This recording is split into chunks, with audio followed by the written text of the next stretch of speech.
The second Saturday in December for high school football players across North Carolina. This is the day to deliver on a dream.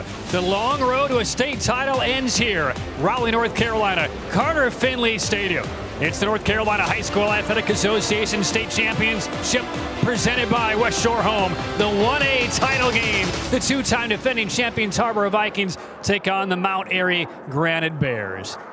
And good afternoon, everybody, and welcome to Raleigh. Patrick Keenis alongside former ECU standout Jay Sonhalter. Sam Hyman down to the field will join us momentarily. You talk about tradition, Jay. 16 state titles combined between these two teams, but the connective tissue is that in 2017, the last appearance for Mount Airy, they took on Tarboro. Tarboro won that game. They played for a state title every year since. Yeah, they've been a dominant program in the East, and both these teams have such outstanding tradition.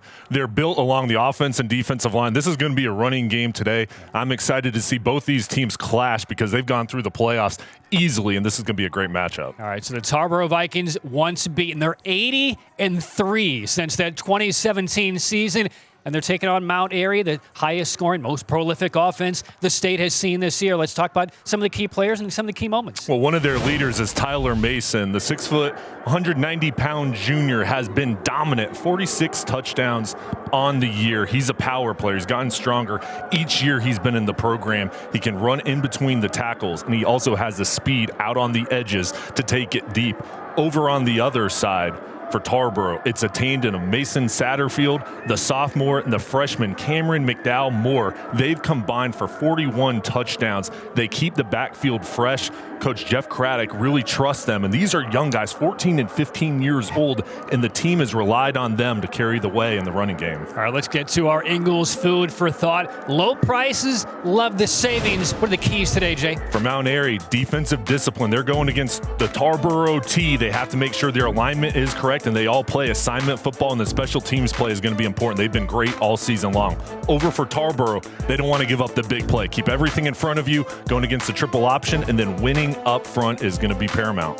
All right, for more on the tether that connects these two programs, Mount Airy and Tarboro, going back 5 years. Let's go downstairs to the third member of our broadcast crew, Sam Hyman. Hey, thanks so much, Patrick. The rematch, 2017. These two teams met in the state championship as well, and a lot of them had eyeballs on this game as youngsters. I had a chance to catch up with Mount Airy star quarterback Ian Gallimore, and he told me that that game didn't hurt. Even though Mount Airy lost the game, the emotion that he saw on the players' faces he grew up idolizing did. On the flip side, Tarboro's running back Mason Satterfield was a ball boy for that 2017 state title game. I asked him, does that moment help you in terms of calming your nerves, knowing the situation? He said, no, even though I played in last year's game as well, I still will be nervous until I get that first carry of the game. When we come back, buckle up. The North Carolina High School Athletic Association State Championship, Class 1A. It's Tarboro and Mount Airy, and it's presented by West Shore Home.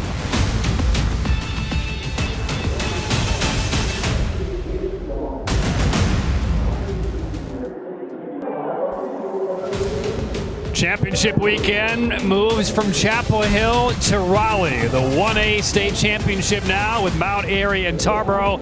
The 3A championship coming under the lights at Carter Finley later on tonight. Welcome back. Patrick Keenis, Jay Sonhalter. There you see the team captains shaking hands at midfield, ready for the coin toss. Tarboro, they've been here 6 straight times, Jay, 4-1 in their last 5 state title appearances. There they are in the familiar purple and yellow, and Mount Airy. They're opponents from the West, who they saw 5 years ago in 2017, that began this run. It's a chilly day here in Raleigh. What do you expect as these two teams reconnect here today? Well, I expect a physical ball game. Each team is built along the line of scrimmages. They're going to run the ball as well. Each side, this moment, having it here in front of you, you've gone through this whole season. Each team has been dominant. And now all the goals, all that work you put into is here today. I expect them to play hard and have a lot of fun and play their best performance of the year. All right, when you talk about the domination, the Tarboro Vikings are 80-3 in their last 83 games, going back to the beginning of that 2017 season. And the guy who's led the way now for his 19th season, there he is, Jeff Craddock. it's hard to win a game. It's hard to win a state championship. It's harder to do it basically every year over the last half of a decade. What makes this Viking program so successful? It's his leadership, the tradition that he's built at this program and the players that come through. There's a lot of pride within this community in playing for Tarboro. And, it's been great getting to know Coach Craddock. It seems like every year we have that conference call with him in December getting ready for this ball game. And he's got a talented group and a group that's so disciplined. All right, now for Mount Airy, you want to talk about tradition. They have ample of it as well. 7 state championships, but only one since 1969. They're led by J.K. Atkins. He replaced his wide receivers coach on this current team, Kelly Holder. His last game coaching as a head coach of the Granite Bears was in that championship game against Tarboro.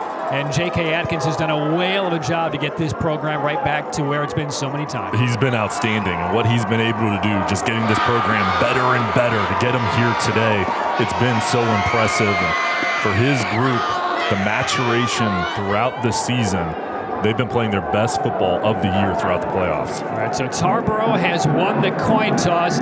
They will kick off, and there is the son of the head coach ready to kick things off, Cole Craddock, with Mario Revels back for the Granite Bears. They're back playing for a state title for the first time in half a decade, underway in the 1A championship. And the kick is returnable from the 15 for the Granite Bears. Room up the far sideline, out near midfield. Excellent return for the Granite Bears. That's Tyler Mason. And the 1A championship will start right at midfield for Mount Airy. Well, Mason's a star running back, and they use him on special teams, and he's a huge weapon, and that unit has been a plus for Mount Airy all throughout the year. A good start here to begin the game. There's a look at the quarterback for Mount Airy. That's Ian Gilmore Jr., throwing for 1,028 yards. But this lefty has a terrific arm. Now, they do move the kickoff return back, evidently stepped out of bounds about the 44-yard line, so a return of almost 30. There's once beaten Granite Bear squad, the only loss week 2 to East Surrey, and that is one of the top programs in the state. They have run the table since and really been unchallenged in the postseason. First play from scrimmage for Mount Airy. And room for the middle and just bringing down Tyler Mason for a big gain on first down. Mason's going to pick up about 15. Now let's take a look at the starting lineup brought to you by West Shore Home. West Shore Home bringing happiness to every home. Well, they've got talent, the running backs and wide receivers, but up front, first play created a huge hole right in the middle of the offensive line. Landon Cox is the leader, but this is a big physical group up front for Mount Airy. Well, this is the most explosive offense in the state, averaging better than 50 points a game. So Gallimore out of the gun, and he will keep it this time inside the 40. A hand across his face as no flag came down, and Gallimore takes it to the 35 as we take a look at the starting defense for Tarboro. Again, brought to you by West Shore Home. Speed at all 3 levels along the defensive line, linebacking core, and the secondary. Many of these guys for Tarboro, we'll see them playing on offense as well. But right in the middle of the defense, those linebackers are going to be key here today to stop the run. West Shore Home bringing happiness to every home. It's 50 degrees, a little breezy. But the two communities, Tarboro and Mount Airy, basically shut down, and everybody is here for this 1A state championship game. And carrying to about the 30-yard line, that's going to be enough for a first down for Gallimore and the Granite Bears. For Gallimore leading the triple option offense, ball security is so important. He's been great throughout the year, protecting the football, limiting turnovers, and continuing drives and putting points on the board. Well, there's a look at Gallimore. Only attempted 91 passes over the course of the year, and Tyler Mason in the backfield, 46 touchdowns, second most in the state. He's rushed for almost 2,200 yards. Mason, number 5. And this time they give off to the right side. That's Bruce Shipman down to about the 22. Shipman's first offensive touch of the entire game. Shipman, he's the power back. Good job going north and south. Look at the blocking up front. Outstanding. Getting movement, getting up to the second level. All right, so Caleb Reed takes it for about 8. And it is second down and 2 for the Granite Bears.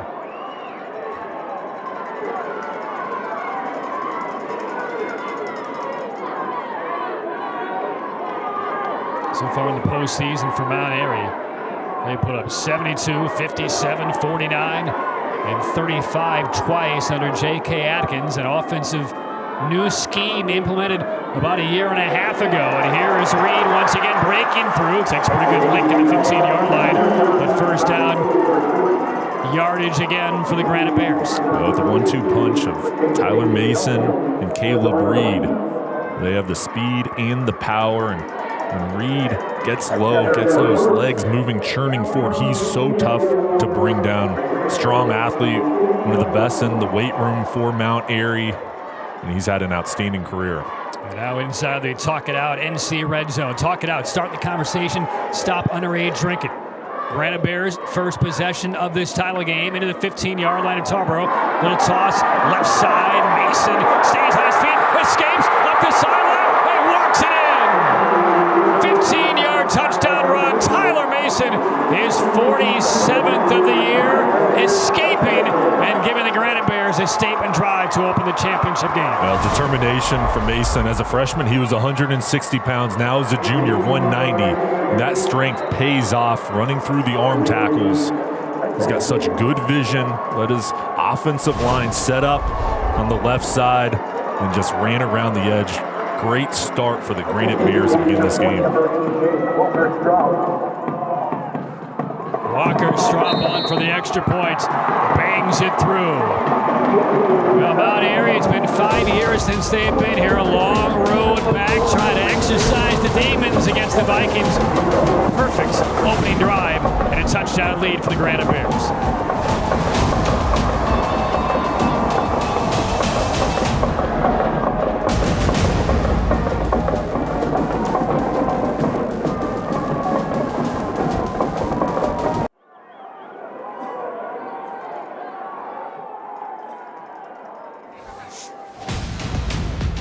Tyler Mason's 47th touchdown this season.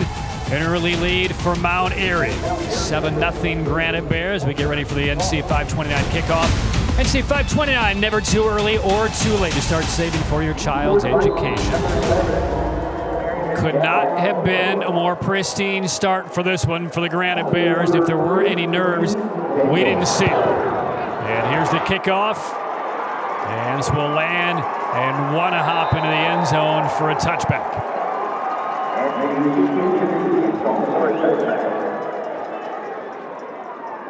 So the Tarboro Vikings, there's a look at one of the young, and I do mean young stars for this Tarboro Viking squad, Cameron McDowell Moore.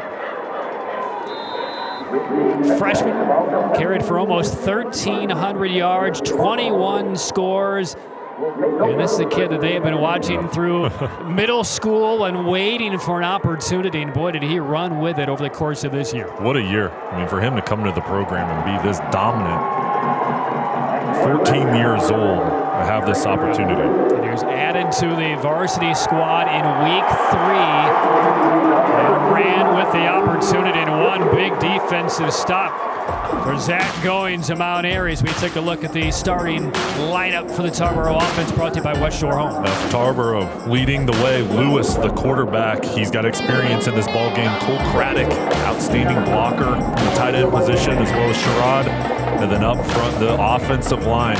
They're going to have to be really good today, getting to the second level against a talented defensive line from the Granite Bears. West Shore Home bringing happiness to every home. No gain on first down. A lot of movement inside the neutral zone. Flag comes down for the first time, and both teams pointing to one another.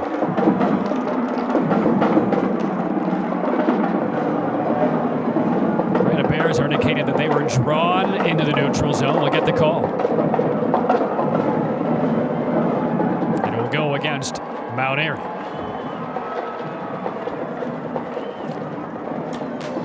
To the Mount Airy defense, brought to you by West Shore Home, Jay. Right at the top of the list, Derek Dandy has offers from Virginia Tech and Appalachian State. The interior of this defensive line is big and outstanding second and third levels as well. Well, there's Gallimore, the quarterback for the Granite Bears, sniffing out that little counter play to the right. And Tarboro's offense has gone nowhere on 2 running plays. That is their forte. He's the quarterback on offense and defense. Outstanding speed coming off the edge. to make the play. There is an injured Viking down. And it looks like a potential leg injury here, and both teams are now walking over to the sideline. This looks like a potentially nasty injury here. And trying to get a sense of who that is down on the field.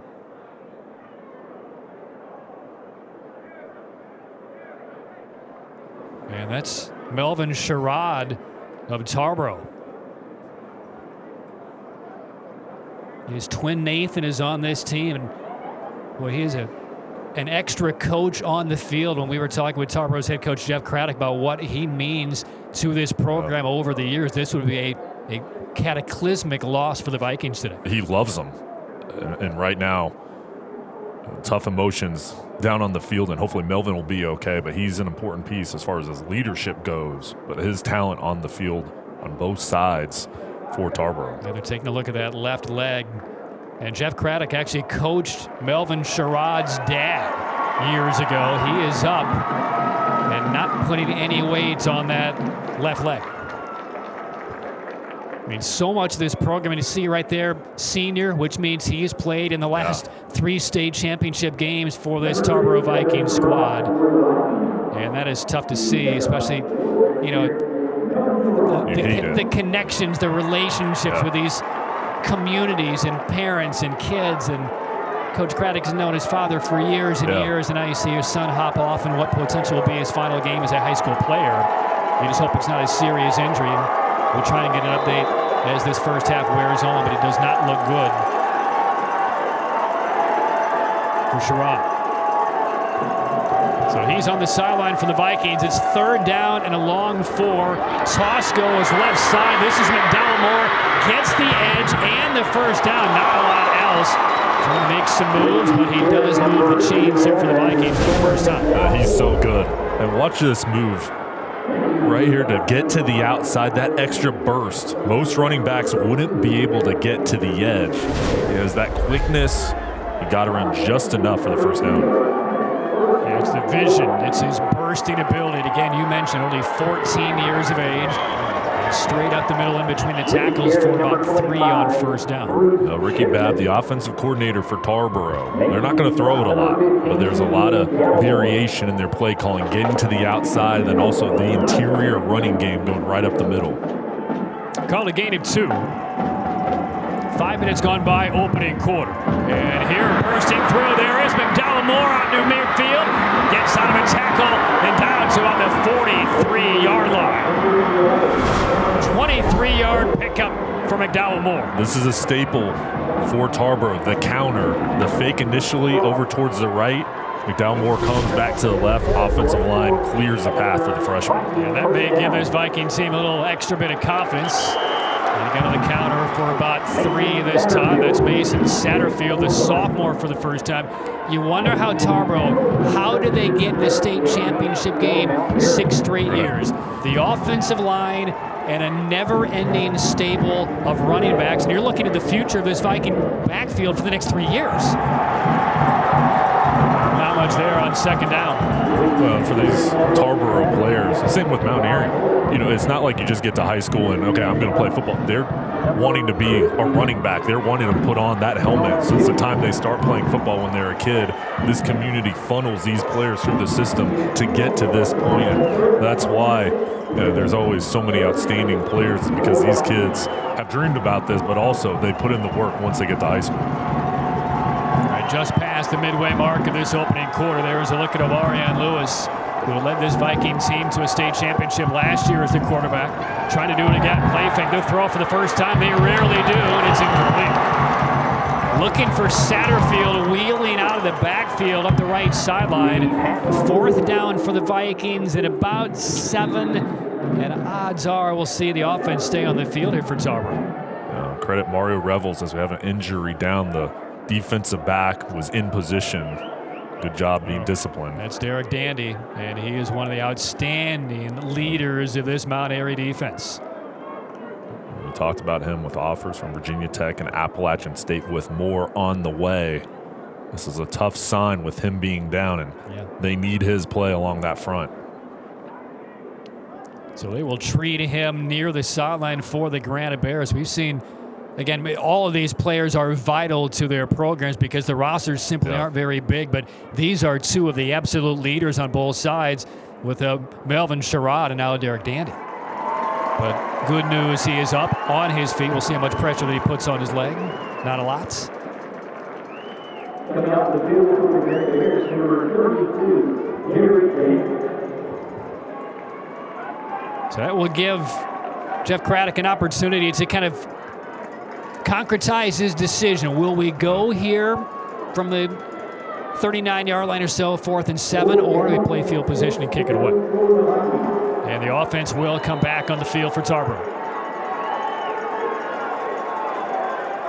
But we see Lewis, who will also act as the punter, stands in midfield. So punt formation, Lewis has it, and he will kick it away. And looks for a bounce and gets it. And the Vikings going to down this one inside the 5. This will roll to a halt inches from the goal line. Is Amari Lewis talented or is he talented? 99.5 yards away from Mount Airy with a 7-0 lead when we come back to the 1A title game.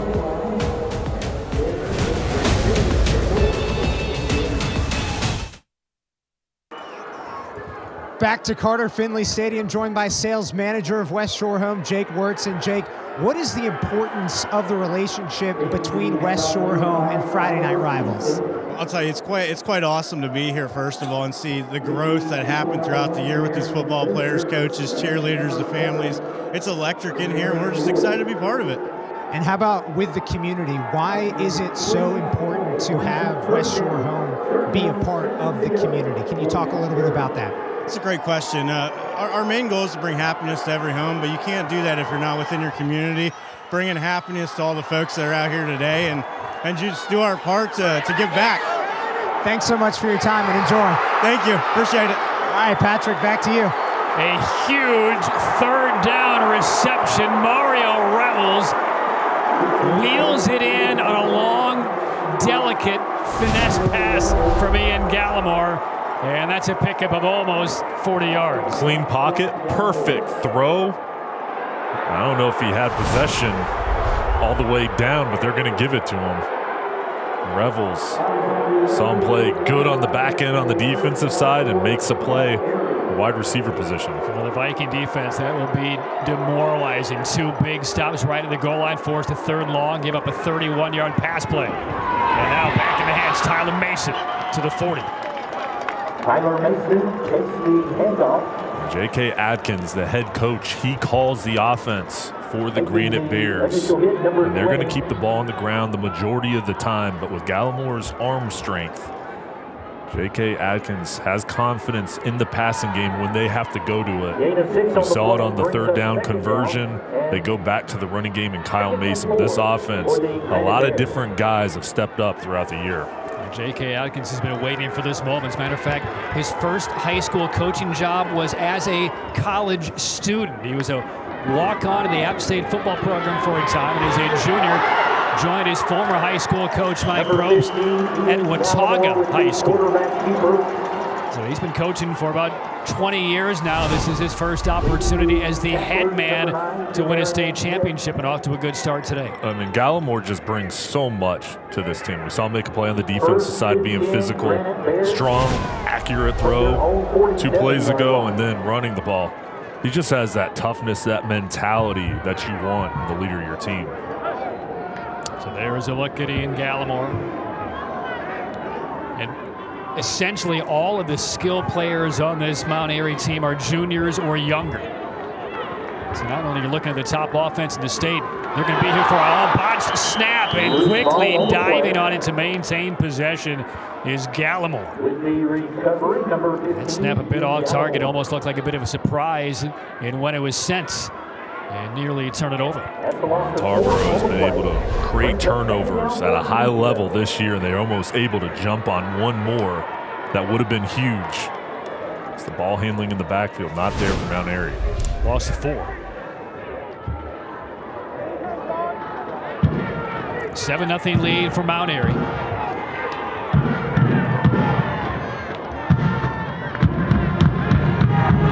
coming.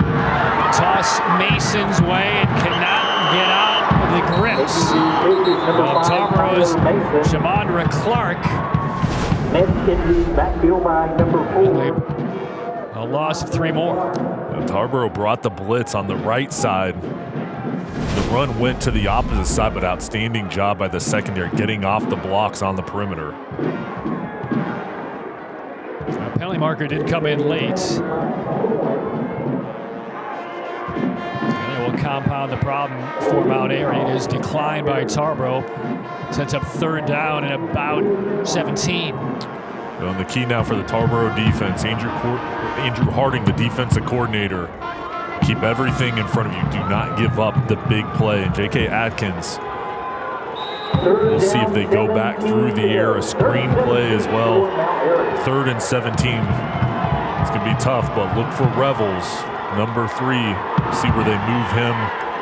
He has been playing in the slot, but he's the go-to guy in this situation. And Logan Fonville, the only real senior skill player on this team, is back on the field as well, wearing number 1, bottom of the screen. 3rd and very long. And they will give it off, and Tarboro was ready for it. Jamarian Dozier was not asleep with the wheel. 3rd and 17. They try to fake him out and give it to Mason, and Mason goes nowhere. And Dozier made the first hit. Bruce Shipman, 25, came in as well to clean it up. And a good job just staying at home. Those 2 linebackers filling the gap, making the play. And that was a big response after you give up the 3rd down conversion from the defense to get off the field and now give your offense another opportunity. All right, Strop will kick it away, hangs it, Knuckler. It's going to land at the 25, take a sideways Granite Bear bounce to the 22. 38 on the kick. And Tarboro's defense forcing a long field, gives up a long 3rd down conversion, but ultimately does force the punt. So the drive for the Vikings will begin at the 23-yard line. Get a signal of a flag here. And look at Jeff Craddock, wanting to get a little bit more of an explanation here.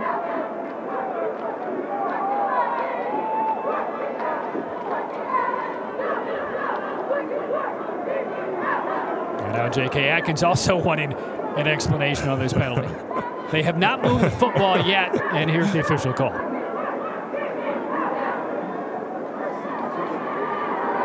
It's going to be an illegal substitution penalty against Tarboro that is declined, and evidently Mount Airy happy with the result of the kick. They like the field position for their defense, and Tarboro goes on offense for the 2nd time. We were talking with Jeff Craddock, because all 4 of these coaches of the 2 games that we're going to see over the course of the next few hours, just such a joy for us to chat with and hear about their program. When we talk about Jeff Craddock, all of the championships that he's won, and he's been able to keep this train on the tracks for state championship year after year after year, he feels a sense of obligation that not to disappoint his players. As the 1st down carry goes nowhere off the left side, meaning the expectations are what they are for this Viking program annually. But he feels leading up to the preparation of the state championship, he can't take a moment off because he feels like his players deserve it. Not wanting to take anything for granted, despite the fact they've now been here 6 straight years. Well, they've had so many great seasons capped off with state championships, and he wants this year's team to have that same moment, that same feeling. And you're right, it's been so much fun getting to know these coaches, because you see their records or programs from afar, but then once you get to know them, it just shows you why they're so good year in and year out, because of the people they are as well. Handoff, this is McDowell Moore again through some traffic. Got a couple of yards. So far, Mount Airy's defense very well versed. This is not an easy offense to defend, because you have so many kind of points of, you need to stay very disciplined as far as what your assignments are, and they have not really let a Viking get loose yet. And that will take us to the end of the opening quarter. And Mount Airy striking early on a 15-yard touchdown run by Mason. A quarter into the 1A championship. Granite Bears by a touchdown. 1A state title game from the campus of NC State. Mount Airy leading the 2-time defending champion Tarboro Vikings 7-0. This is a 3rd down and 6 moment for the Vikings in the purple and yellow. Sprinting around the right side. Satterfield gets the corner. Angled out of bounds. And it will just be enough for a conversion and a 1st down for Tarboro. Let's go downstairs. A couple of injury updates with Sam. Yeah, Patrick, first for Mount Airy, it's not looking good for Derek Dandy. Unfortunately, he took his jersey off and his pads. I'm told it's an ankle injury, and he is not expected to return in this game. His face was pretty tough to watch, tears coming down his eyes. And then on the other side for Tarboro, Melvin Sherrod, he's got his knee wrapped in ice, but his pads are still on. I don't know officially when he will be back in the game, but those are the 2 updates, guys. All right, thanks for being right on top of it. There's a look at Melvin Sherrod at the Tarboro sideline, trying to test out the strength of those legs. It looked like a nastier injury than maybe what it appears to be now. I'm surprised to see him on his feet. It's a very good sign for the Vikings. Tough news for Dandy and Mount Airy. Early stages, 2nd quarter, 7-0 Mount Airy. And we get a whistle and a penalty marker drop prior to the snap. And Jays, we have a little moment here. Let's assess what we saw in that 1st quarter. Tarboro likes to approach this as just another game because for them, it is just another game, just another state championship. How did Mount Airy handle the first 12 minutes and the first time back in 5 years? Well, I think for Mount Airy, the sign that I've seen so far is the interior presence on defense. They're not giving up huge runs on the inside. Really, the runs they've given up have been out on the outside, and this is going to be a ball game of limited possessions. I mean, for Tarboro, we're in the 2nd quarter. This is only their 2nd possession, so you have to make the most of each chance when you have the ball. From the 30-yard line, they're behind the chains again. 2nd and 12. They give to the right side. This is Christian Gunter. Can't turn the corner, and Gunter maybe for a yard. And again, the Mount Airy defense. There's Connor Burrell. And Burrell's been one of the real standouts on this linebacking core for Mount Airy this year. Makes the stop. You know, J.K. Adkins just loves the way he's playing. His instincts. He's a senior, one of the leaders of the defense. He knows how to shoot a gap, make plays. He's all over the field, and just an important piece, this core defense with his toughness and making sure everyone's lined up. Yeah, he just moved to the area a couple of years ago. Grew up in Pennsylvania. Dad took a new job with a company down in the Mount Airy area. And on 3rd down, short side of the field, not a lot of room for McDowell Moore. And Mount Airy is not giving an inch right now to this vaunted offense for Tarboro. Caleb Reed on that stop, and it's 4th down. But the Granite Bears are getting the push, and they're not allowing to get pushed downfield, and they're just pushing the O-line back. There's nowhere to go. Now, the positive sign for Tarboro is I really like the speed and the quickness of their backs. If they can get to the edge, I think there's some big running plays to be had.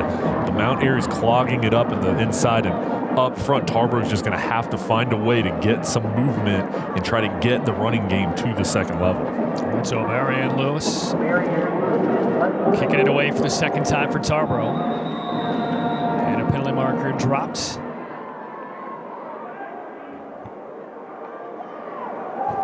This will be delay going against Tarboro. Well, we've seen the Vikings look cleaner, and we've seen them look more productive in these state championship games. But again, they knew this is going to be the toughest defense they've seen all year, bar none. They're quick, they're big. Tarboro's assets, the running game, and an outstanding offensive line for the Vikings. But right now, the defense is winning out so far for Mount Airy. We'll see what the adjustments occur.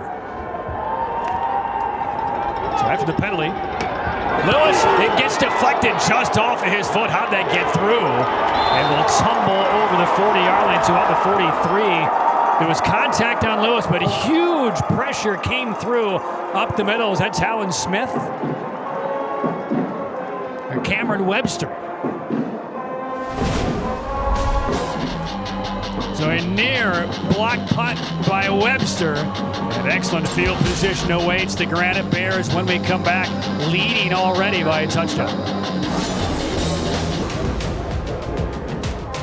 7-0 lead for Mount Airy. 2nd quarter action of the 1A state championship game. Mount Airy on offense. They've run a couple of plays after that near blocked punt. And this is 3rd down and about 11 yards to go here for Mount Airy. With a 7-0 lead. Gallimore, the pitch. Mason, the angle, the cutback, and he's close. He will be a little bit short, but it's manageable on 4th down thanks to some patience and acceleration by Tyler Mason. Great effort from Jamarian Smith, number 9 for Tarboro. It was just him on the outside, one-on-one. Otherwise, Mason would have run into the end zone. Now it sets up a 4th and short. And I expect Mount Airy to go for it, but still a big stop. So there's a look at Mason. Had the first quarter rushing touchdown. 4th down, short 2. Could the Tarboro Viking defense get the stop they need?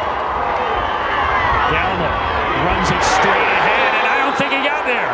Nor the Vikings. They may have gotten the stop. Dozier walks it off, and Tarboro takes over. Jeff Craddock's excited over on the sideline, pumping his fist because of this effort. Good job with the penetration right through the middle. Dozier read it as soon as the ball was snapped. Not in the books as a turnover, but might as well be one. Jamarian Dozier, the junior, just knifing through, staying low, and his target in the crosshairs was Gallimore. And you've got to trust your players and their instincts. And Jeff Craddock has a good one in Dozier. A couple times already today, we've called his name making plays.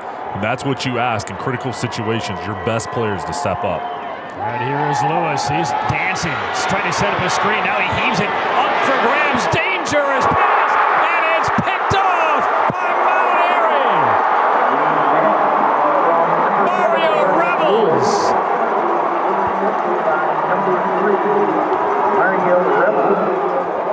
And Omarion Lewis, who is under pressure, knows this is a ball that does not need to be thrown.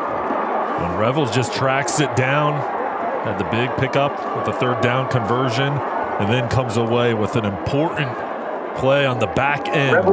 Give his offense the ball back, and look at that pressure getting in the face of Lewis. Boy, moments after the big defensive stand on 4th down by Tarboro's defense, they just recklessly give the football right back to Mount Airy. 6:39 left, first half. Mount Airy, after the first turnover of the game, has the football plus a touchdown lead.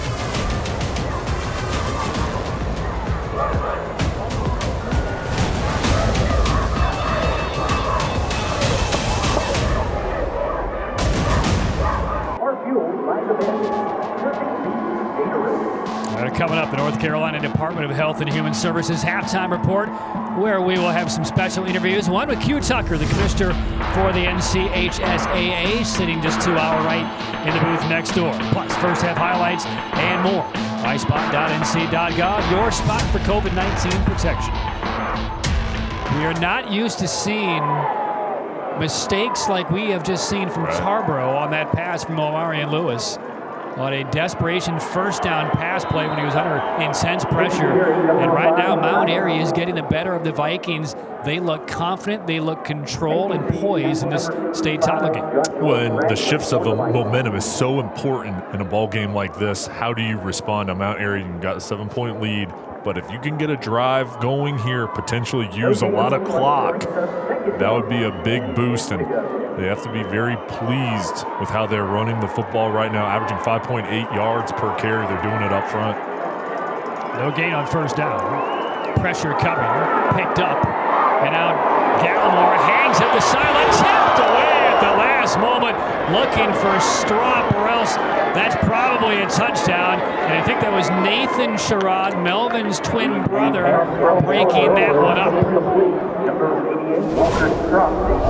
Well, how close was this to a touchdown? The blitz comes, the offensive line picks it up. That is a perfect pass. Flipped it. Just fingered away, and it's now 3rd down and 10 for Mount Airy. Tremaine McDaniels on the coverage saves the score. Blitz again by Tarboro. Felt by Gallimore. He'll pass, incomplete, up the left side. First time the Tarboro has really gotten in the backfield and forced Gallimore to kind of audible on his way out of the pocket. Zion Hyman, the junior, 6'2", 295 pounds, breathing down the neck of Gallimore. That's an important response from this defense. You have the turnover, then immediately 3 and out to give your offense the ball back. That's really a character stop for Tarboro. When it looks like things are getting a little bit shaky, defense comes up, you make some big plays, get the big play in the defensive backfield by McDaniels. And they'll get the football right back. Strop on to kick it away, no pressure. And we'll take a Granite Bear bounce for about an extra 10 or 11 yards. So Tarboro's drive will begin at the 18 as we remind you at the conclusion of this 1A title game. We will be selecting the West Shore Home Player of the Game. West Shore Home, America's most admired home remodeling brand. Well, good sign for Tarboro. The guy running out on the field, the last one out in the field, was none other than Melvin Sherrod. Earlier went out with the ankle injury. Doesn't look like he's at full speed, but still outstanding to have his presence back out on the field. Now, what does that do for his teammates just to see him back on the field? I mean, it's huge. I mean, his voice is so important in the locker room, out in the field, and just to have him out there fighting when you know he's not at full speed. All right, so Tarboro begins this drive. 5:42 left in the first half. The Vikings have been shut out so far, down 7-0. Lewis tries to hit away and can't do it. Ripped down for a loss of 8 back at the 10-yard line. Just could not escape the hands of DJ Joyce, number 22. Lewis trying to atone for the mistake on his last possession and just would not be able to get out of the grasp of Joyce. Phenomenal play by the freshman. He stayed at home. He was flying off that backside edge. He didn't bite on the play fake. Skating down the line of scrimmage, stayed in his gap, and Lewis kind of fell into his lap. And the freshman, who's been a big piece in his defense, makes a nice play there to make it, instead of 2nd and positive for Tarboro, now 2nd and 18. I mean, Jay, how many times already in this first half have we seen negative plays on first down for the Tarboro offense? And combine that with the penalties as well. I mean, in this type of ball game, when you're going against a team, and this goes for both teams, and you're going against a team that's near equal. Throughout the year, they've been blowing out teams. It's going to come down to penalties, turnovers, overcoming some adversity. Because remember, these guys, they've blown out teams in the playoffs. This is going to be really the first test they've had since early on in week 2, week 3 for each team. 3rd down and 12 for Tarboro. Trailing 7-0, and they just have not been able to really string 2 positive offensive plays together yet. And this is not the strength of the Vikings. 3rd down and 12 when they sometimes go weeks without throwing a pass. And we got a timeout taken at the 4:11 mark ahead of his very important late first half play for the Vikings. Well, they may not throw it, but they do have some 3rd or 4th and long situation plays that they like to go to. One of them is the counter. We saw it early on in the first quarter. I'd watch for that here. Well, the big key is, especially on the interior of the offensive line for Tarboro, they have to make sure they seal up and get their pad level low, because this is a tough group on the inside for the Granite Bears. 3rd Floyd, 320 pounds, one of the starting defensive tackles, has been doing a nice job up front, just plugging the gaps. Talk with J.K. Atkins, who was hired as the head coach in May of 2018 for this Granite Bears team. About when this year did you feel like this could be a special team that could get you back to play for a state championship? And he said, you know, it happened in our one loss this year, early in the season against East Surrey, a team with such storied tradition, returning a lot of guys, and they were able to fight through the tears, fight through the disappointment of losing a very competitive game. They were down a couple of scores, went for a 2-point conversion to try and tie late in the game, failed. But he said, they showed me a lot in that game, and they have not lost since. And the ball got knocked away back around the 13-yard line and recovered. And it's going to be now 4th down. This defense again, right place, the right time, getting off their blocks and just plugging things up. Ball comes loose. Right on the sideline just before Mount Airy's Jonah Bilyeu got on it. Another Fortunate break for Tarboro, but they will kick it away from deep in their own end. Austin and Darren Taylor, the co-defensive coordinators, and they've got to be pleased with what they've been doing out in the field, Patrick. I mean, they've been slowing down this Tarboro offense. They're only giving up 2.6 yards on the ground. And this is an offense that just gashes you. All right, Lewis, a lot of pressure on his last punt. Gets this one away, but it checks up, and it's returnable from inside the 45-yard line. Making a move, swing to the outside. There goes Tyler Mason. Can he get the corner? Ripped out around the 15-yard line. 7-0 lead, and now a next drive for Mount Airy begins inside the red zone. And they've been so good on special teams all throughout the year, and it's made an impact so far in this game. Mario Revels, number 3, with the block. Just a seal, and then Mason. Got to make a couple guys miss, and then you get to the outside and use your speed, a little stiff arm as well. But this offense set up with great field position. 3:52 left in the first half. Tyler Mason had the score early in the opening quarter. He sits up left of Gallimore in the backfield for the Granite Bears. And it will be Mason. There's room inside the 10 and dropped down around the 7-yard line. On the stop, number 29. Really good blocking up front. Good kick out by Cameron Webster, number 59. As Blake Hawks playing tight end, that kind of shoved his guy down. Then the kick out there created the gap. Inside the Talk It Out NC red zone. Talk it out. Start the conversation. Stop underage drinking. Clock stops. 3:20 left first half. Timeout on the field. 7-0 lead for Mount Airy. And let's go back to that big punt return by Tyler Mason, because to me, I think that punt return is a byproduct of the other punt that was blocked, because it didn't look like Omari and Lewis really took his time. It was almost like a quick kick, anticipating pressure, and there wasn't much on it. It was a short line drive kick and led to a big return. Well, that pressure or the threat of pressure can affect things in a big way, and I agree with you. I mean, this ball was not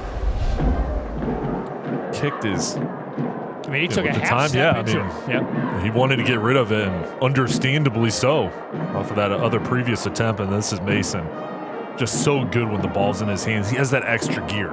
He's already a great athlete, but when he has the ball, has an open area to run, he's going to make a couple guys miss and make a big play.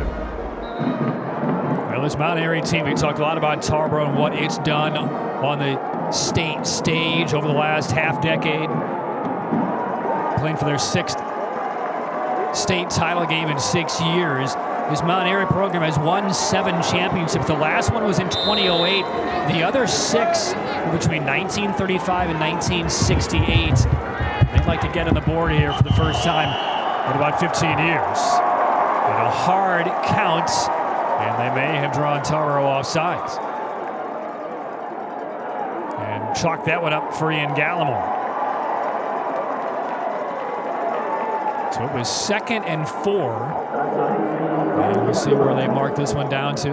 Ball was spotted at around the 7-yard line. If it goes half distance to the goal line, it's going to be a first down. And they mark it to about the 3.5-yard line. It's going to set up 1st and goal. 3:20 left.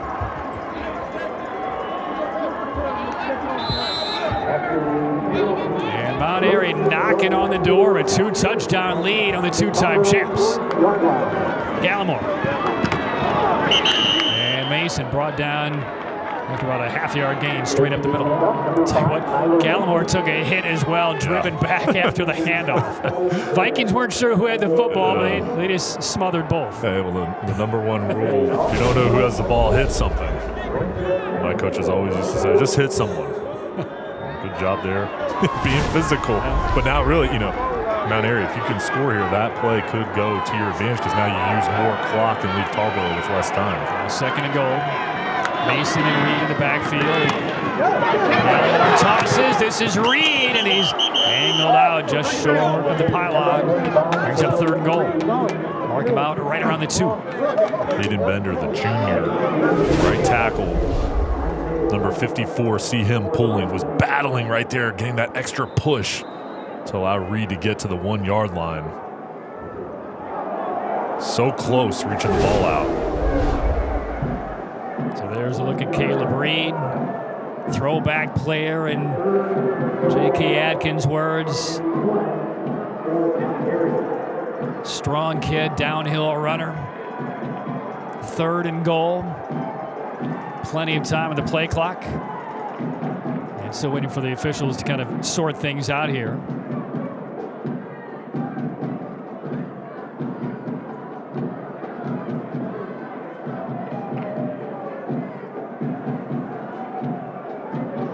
Ball for the moment is spotted at the 1.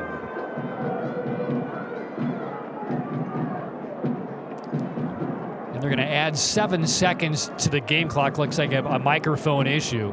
He's not signaling offsides here. He just gestured to the press box. 2:32 on the clock, and now they have handled his wishes. You know, this is an area of the field where you think, hey, Reed's going to get the football, and he's so good around the goal line. And interesting talking with J.K. Atkins. He said, you know, he's really going to be a better prospect as a linebacker at the college level, and he thinks offers are going to be coming in for him and his play on the defensive side as well. Well, now it looks like J.K. Atkins is going to call a timeout here. 2:32 still on the clock. This is a big moment. Chance to go up 14 points on the 2-time defending champs. And if your defense gets a stop. Now, this is where Tarboro, at least mentally, even if you give up a score here, if they can go down, score points, they get the ball on the other side of halftime. So a 2-possession game could be erased, not easily, but potentially, as we take a look at the sideline for Mount Airy. A reminder coming up, the North Carolina Department of Health and Human Services halftime report. Q Tucker, commissioner of the NCHSAA, will join us. First half highlights and more. myspot.nc.gov, your spot for COVID-19 protection. Well, this has all been Mount Airy. They have dictated this game. The defense has set the tone, Jay, on first down plays.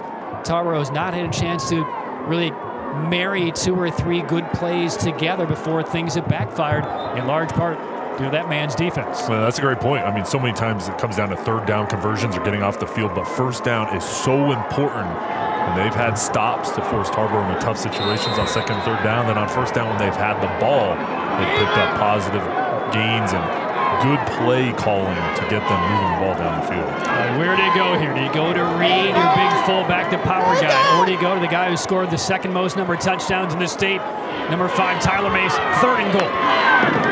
It will be Mason, burrowing to the goal line, touchdown! Number 48 for number 5, Tyler Mason, and it's a 2-touchdown lead for Mount Airy. 59 yards on the day. A big special teams return. Mason, star so far of the game. Not a lot of room to run, but watch him just push the pile, churn his legs, fall forward. And that late movement by the offensive line with the blocking up front. Hayden Bender and Spencer Baldwin, those two clearing the path for Mason to jump across.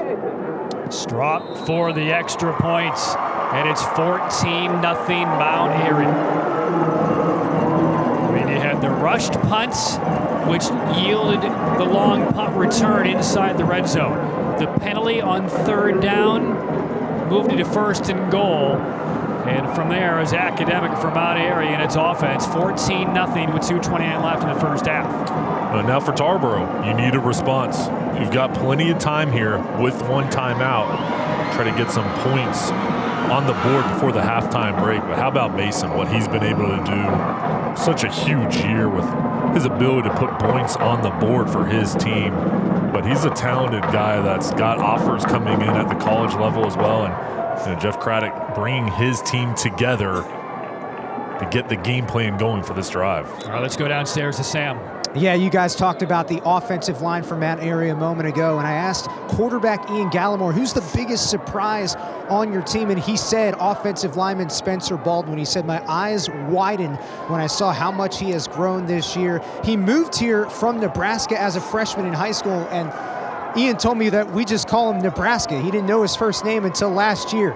Coach Atkins said he was literally a baby giraffe his freshman year. Now he's 6'6", 240, and Coach said if he puts on another 30 pounds, he will be a college prospect. You can't miss him. He is legit up front for Mount Airy. All right, thanks, Sam. 2:29 left in this opening half. Tarboro in desperate need of a big drive here before halftime. And this kickoff will go into the boundary. That'll give Tarboro its best field position of the game. Now let's talk about adversity. You don't think that a team that has won, 4 of the last 5 state championships, gone 80-3 in their last 83 games, would have faced a lot of adversity. But when we talked with Jeff Craddock a couple of days ago, he said, there was some friction, there were some issues internally when we brought up Satterfield, when we brought up the freshman McDowell more in terms of playing time and the touches and kind of the organizational chart of your running backs. So they've seen some moments. It took them a couple of weeks for the team to kind of get back on the same page and refocus in on your future goal at the end of the year. Outside of that, this is probably the most adverse situation they have seen all year.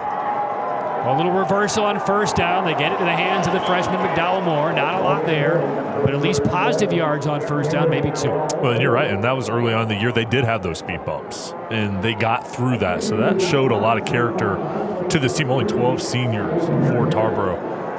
A lot of underclassmen and a lot of freshmen and sophomores. So the pipeline is full for Jeff Craddock. But they got through that early stretch at the one loss in a close ball game to Hertford County, 54-56. But after that game, they've been blowing people out, and they're going to have to find a way here to regroup. Only one timeout remaining for Tarboro, and a penalty marker down. Looked like there was a little flinch on the right end of that offensive line. And right now the Vikings just can't quite get in sync.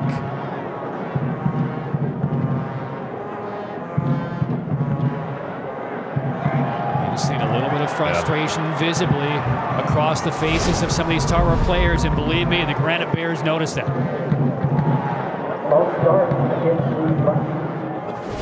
That's going to be an area they're going to address at the halftime break. Fourth penalty so far, and it's affected the field position and just a down in distance on many of their drives. Now what the Vikings need, one of these young backs to break off a big run. And that is not it.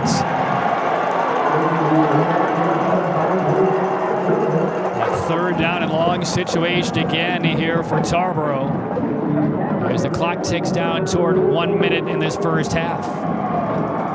Now the Granite Bears have a timeout left as well. But they've got the timeout, and then also their special teams, what they've shown so far, ability to possibly get a return, or they've already had one punt that kind of partially got blocked.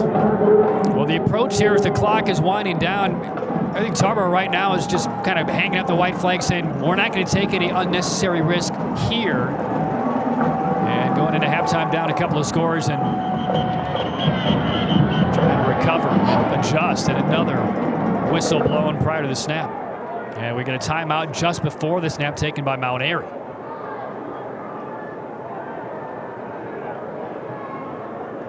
So I think if you're the Granite Bears, you're playing here for the punt block situation. If Tarboro is going to wind it down, J.K. Atkins is going to at least force you to kick. So 45 seconds left. It's a 14-0 lead for Mount Airy. But they have dictated play, the physicalness of this game, the front 4, the front 7 really for Mount Airy's defense has been absolutely impeccable so far today. And all the factors that you look at to win a ball game, turnover battle. They got the 1 turnover. Penalties. They're winning in that facet, only 1 so far. And the line of scrimmage play, they've won up front on the offense and defensive lines. So they're going to be pleased with how they're playing. But again, they're going to have to come out here in the second half and do the same thing in order to get the victory. Again, Tarboro gets the football coming on the other side of halftime. Well, this is a defense they have not seen in a couple of years that has been able to stifle and suffocate this Tarboro team, which has run roughshod across the state for a decade. so far in this first half of the title game. And there's the freshman Cameron McDowell Moore to almost the 40, but it's not close to a first down. Now Mount Airy can't stop the clock anymore. And Tarboro does not have to snap the football. Play clock is a couple of seconds north of the game clock, so they may just walk this one off and head to halftime.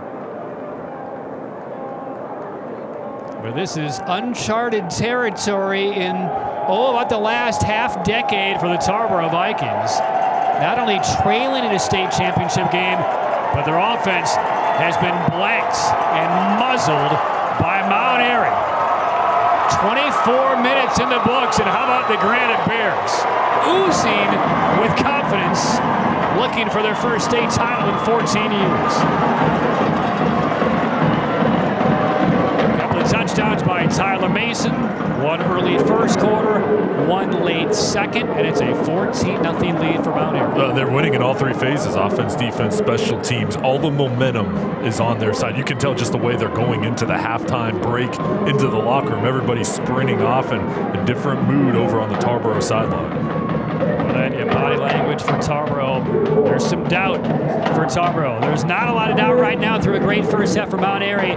Sam is with J.K. Atkins, head coach for the Granite Bears. Coach, a very impressive first half for your team. What was your biggest takeaway in that first half? I think defensively we played tremendous. We're getting the ball to the ground, playing the run well, which you have to do against those guys. What are you going to tell your team in the locker room as far as growth, trying to improve on a certain area? Yeah, I think we missed some opportunities offensively there. We're going to have to take a shot here or two down the field to slow these corners down. They're really trying to get to the perimeter run game. Appreciate the time, Coach. All right, thank you. All right, Patrick, back to you. All right, Mount Airy halfway home to their first state title in 14 years. The defense has led the way, stuffing Tarboro at every turn, and a couple of touchdowns for their outstanding back, Tyler Mason. Halftime of the 1A title game. Mount Airy 14, Tarboro nothing. A halftime show sponsored coming up.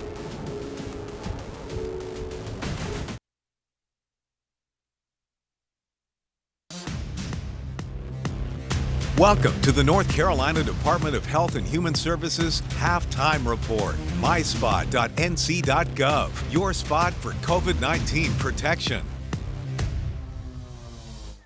Well, the vaunted defense in Mount Airy has held Tarboro to only 54 first half yards and a 14-0 lead at the break. Mount Airy over Tarboro. Patrick Keenis, Jason Halter up here in the booth. Sam Hyman down on the 49-degree field. And let's join an interview with one of our sponsors from Ingalls here at halftime. Hey, what's up, everybody? I'm Nelson Weston. Thank y'all so much for tuning in to the high school state championship football games right here on Friday Night Rivals. Who better to join us than our good friend all the way from Ingalls Markets? Y'all know her, the famous Melissa Level.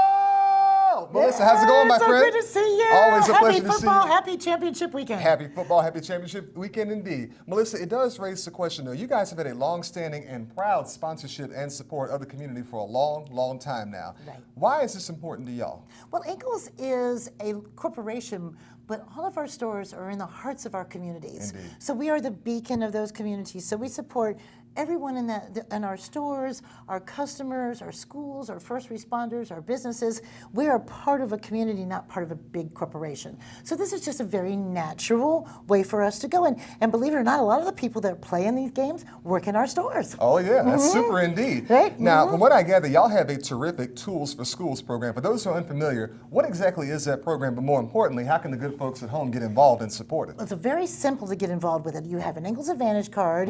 You go online and register that card to the school of your choice. Every time you shop at Ingalls, not only are you earning fuel points, but you're also earning points for your school that goes directly into the teacher's hands. And this works into the classrooms. It's not just athletics, it's mathematics and science and social studies. It provides supplies for the teachers, it supplies food and security elements, supplies continuing education opportunities. It is a true educational program. That is outstanding. Melissa, all this talk about football and state championships, I don't know about you, but I'm getting so hungry right about now. Yeah. If I want to make a pit stop to, say, Ingalls, for example, on my way to one of the games, what are some of the most popular, delicious, and, of course, mouth-watering items on the menu I can pick up? I'm going to tell you, let's go to the wing bar. Okay, that's the absolute, okay, that's where we're going to start right there. Then we're going to stop and get a boar's head sub, and then on our way out in the car, we're going to grab a big bucket of fried chicken. Now we are good? That is magnificent work. Thank Melissa, you. on behalf of WLOS and, of course, on behalf of the entire community, thank you so much for y'all's proud and resounding sponsorship. We love our partnership with you, too. We cannot do this without y'all. Again, Tom Brady might be the GOAT of football, but I tell you something right now, Ingalls is undeniably the GOAT when it comes to proud community sponsorships. I'm ready for some more football. I'm ready too. We know y'all are ready for some more football, so without further ado, let's get ready for football!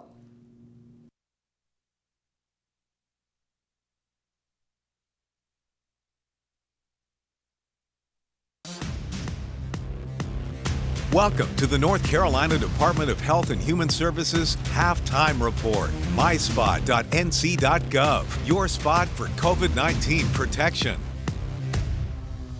Here with North Carolina High School Athletic Association Commissioner Q. Tucker.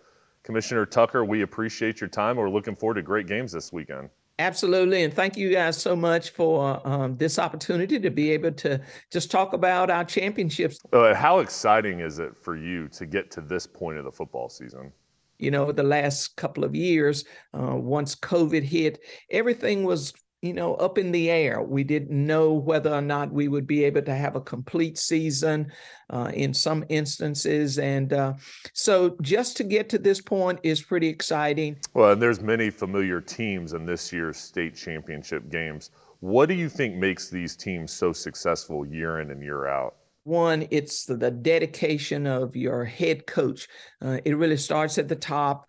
That coach's philosophy, how they choose to conduct their off season, how they choose to approach the season once it begins. And I think another factor has to do with the community buy-in to those programs. What's been the biggest challenge for the association in the last year? Well, obviously, the officiating challenge has been very, very real. When our football regional supervisors met early on in the season and talked about the numbers, some were very, very concerned that they would not have the numbers to be able to put a crew on the field. And I want to give our officials a lot of credit. I'm not aware of any games that were never played or had to be changed because they, one, didn't have any officials, or two, officials did not show up. And so that's a credit to those officials who did commit to working in our program. And our regional supervisors also are to be commended for their creativity and trying to work with athletic directors and head coaches to get those games scheduled. What are you most proud of as an association accomplishing this year? I am just delighted with the principals and athletic directors for their work in those leadership roles. And then I'm just delighted with the work that our coaches have done. They've overcome a lot in this fall season. I just think hats off to the people who work in our schools. They're doing a lot to help young people be prepared to be the citizens that we want them to be once they pass through those halls and get that high school diploma, that they are positioned to do great things. We appreciate your time, Commissioner Tucker, and thank you for your leadership this season. Thank you so very much, and we appreciate what you guys do to spread the word and the message of education-based athletics. The new COVID-19 boosters are safe and even more effective. We know that the COVID-19 virus continues to change over time as it continues to spread in our country and around the world. The new boosters give us all better protection against the COVID strains of the virus that we now see in our communities. You have a spot. Take your shot. Stay protected against COVID-19. Find the updated booster at myspot.nc.gov.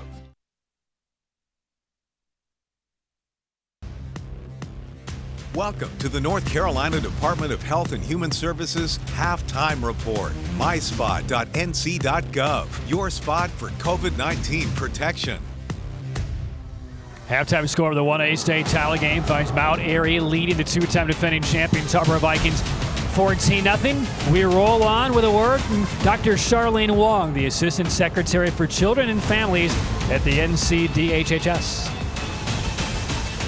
Now it's time for the My Spot Medical Timeout, your spot for COVID-19 protection. With us today is Dr. Charlene Wong, Assistant Secretary for Children and Families at NCHSAA. The new COVID-19 boosters are safe and even more effective against the types of COVID-19 that we now see in our communities. The boosters, just like the original vaccines, have gone through rigorous clinical trials to make sure that they're number one, safe, and number two, importantly, effective. These COVID-19 updated boosters take into account some of these newer strains that we've been seeing in the country and give us stronger protection. If you test positive for COVID-19, it's really important that you stay away from others to not spread the virus. You can go onto our website at myspot.nc.gov/find treatment to also find sites where you can get tested and treated all in one spot, and you can do that even if you have no health insurance. All right, 14-0. Look at the Mount Airy fans in attendance. And Jay, they've had a very enjoyable first 24 minutes. You can take a look at some first half highlights. Yeah, it's looked well for their team. They've done a lot of good things in all three phases. It started off running the football. Kyle Mason, first drive, ran it down the field, ends with a touchdown. But he was showing his talent early on, the vision, the quickness, the speed, and the power. Early on, 7-0, Granite Bears. 12 carries, 58 yards in the first half for Tyler Mason. The Tarboro defense did what it could, but offensively, some mistakes in the first half. Yeah, and Mario Revels with his 5th interception on the year comes down with it. The offense gets the ball back, and Tarboro again on special teams. Giving up a play here is Mason again, making his impact felt. The third phase, nice job setting up the offense. 3.5 minutes left in the second quarter. The offense had it right inside the 18-yard line, and he was able to bring it in. Nice blocking up front for another touchdown. A late first half score to double the lead, 14-0. Look at the first half stats. What sticks out, 54 total yards for Tarboro in the first half. Yeah, they're only averaging 2.6 yards per carry, so that's been the biggest difference is Mount Airy's ability to run the ball, and also they've been great on special teams. And this ball game, 14-0, still another half, a lot of time left, but Mount Airy is in the driver's seat. Unfamiliar position for Tarboro. We will hear from Vikings head coach Jeff Craddock when we come back. And the start of the third quarter, 14-0, Mount Airy on top of Tarboro, halfway to a 1A state championship. Well, ready to begin the second half. Is there a rally for the two-time defending champs? Mount Airy 14, Tarboro 0. Patrick Keenis, Jay Sohnhalter upstairs. Sam Hyman a moment ago had a chance to catch up with the Tarboro head coach, Jeff Craddock. Sam, what did he have to say?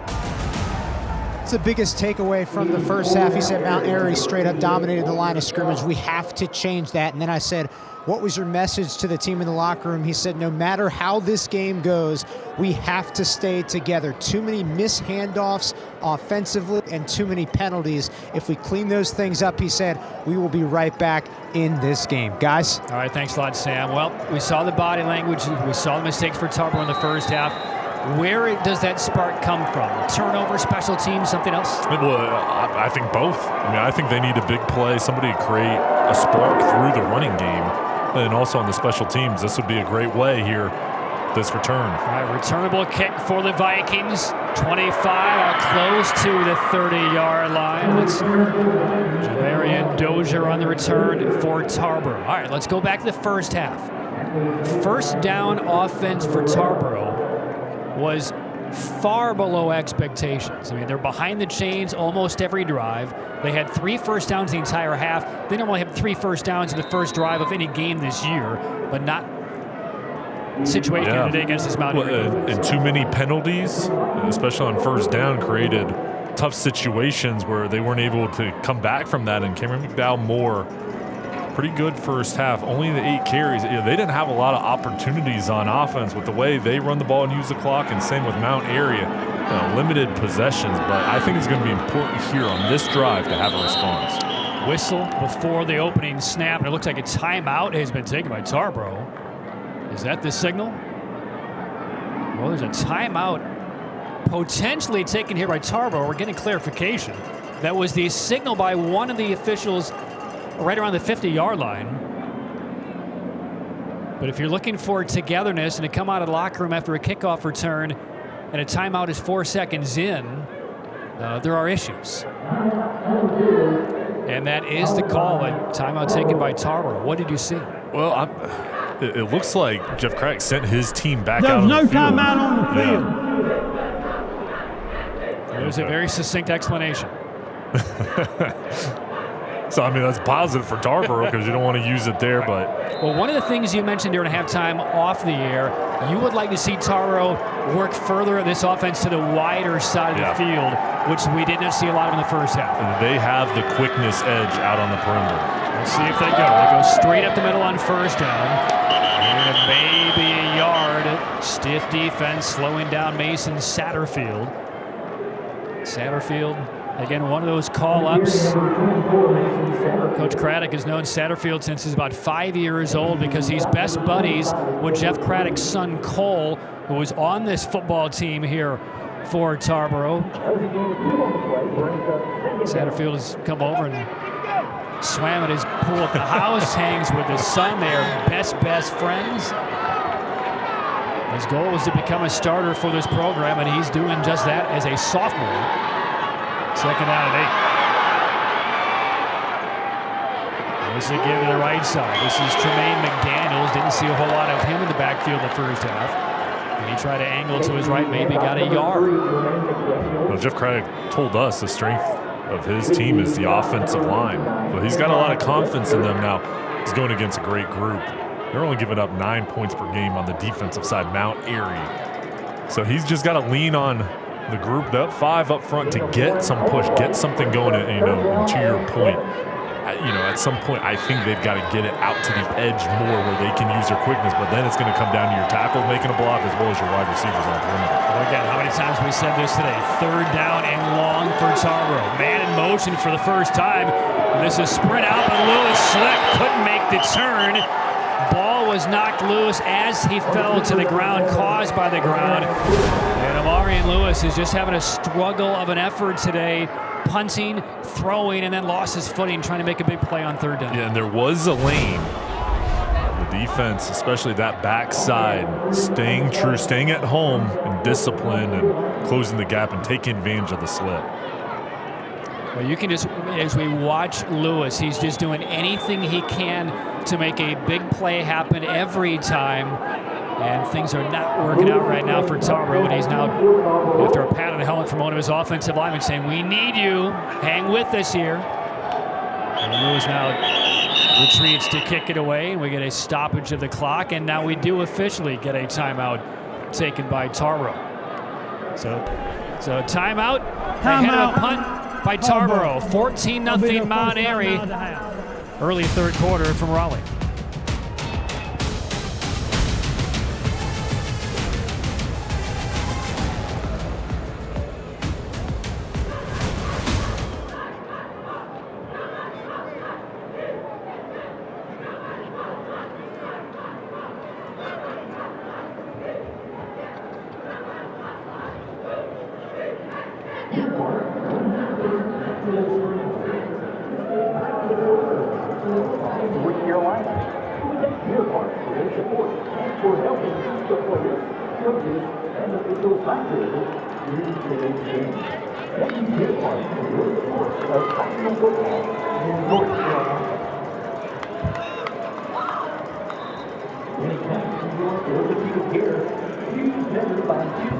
North Carolina, with over 40 locations.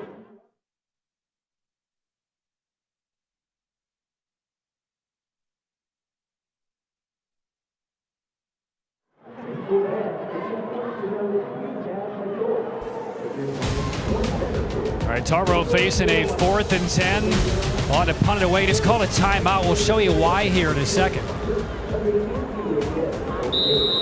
And back to live play, and there's Amarian Lewis, the quarterback for Tarboro, who doubles as a linebacker and a punter. And pressure coming again. It is blocked into the sideline by Mount Airy. They nearly got there in the first half. They get there.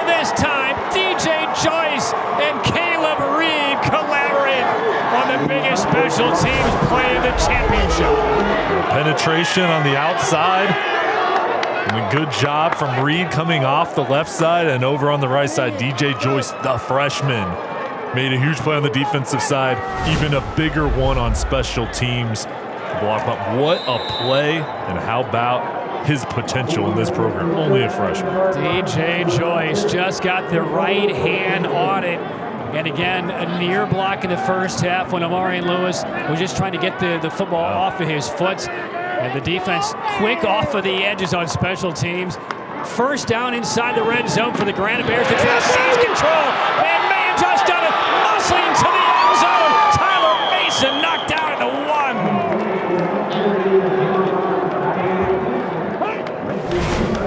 Yeah, the special teams play, and then your offense can feel. Look at the blocking up front.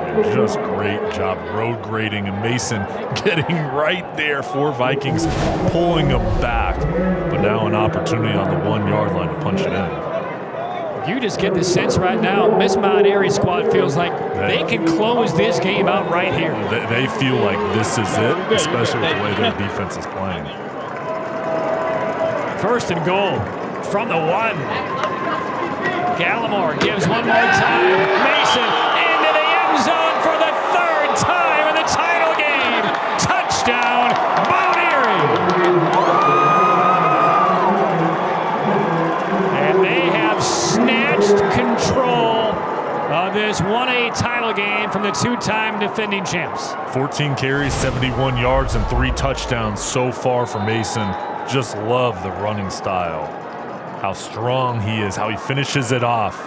Has the feel, letting the offensive line clear the path. And right now, 2 block punts, they're taking advantage of it. Their offense is rolling, their defense is doing the job. Extra point is missed. And what do they say at mission control from NASA? Mount Airy, all systems go. Up 20-0 on Tarboro.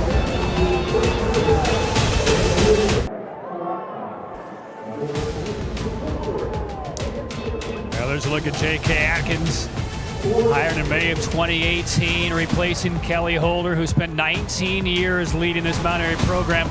He's on the staff as the wide receivers coach, along with Kelly's son, Logan. I mean, it's a family affair. The branches of the family tree spring wide here for Mount Airy, and they're up 20-0 for the 1A title. Squib kick picked up by Tarboro. And looking for a return, and Dozier is pushed out of bounds around just short of the 30.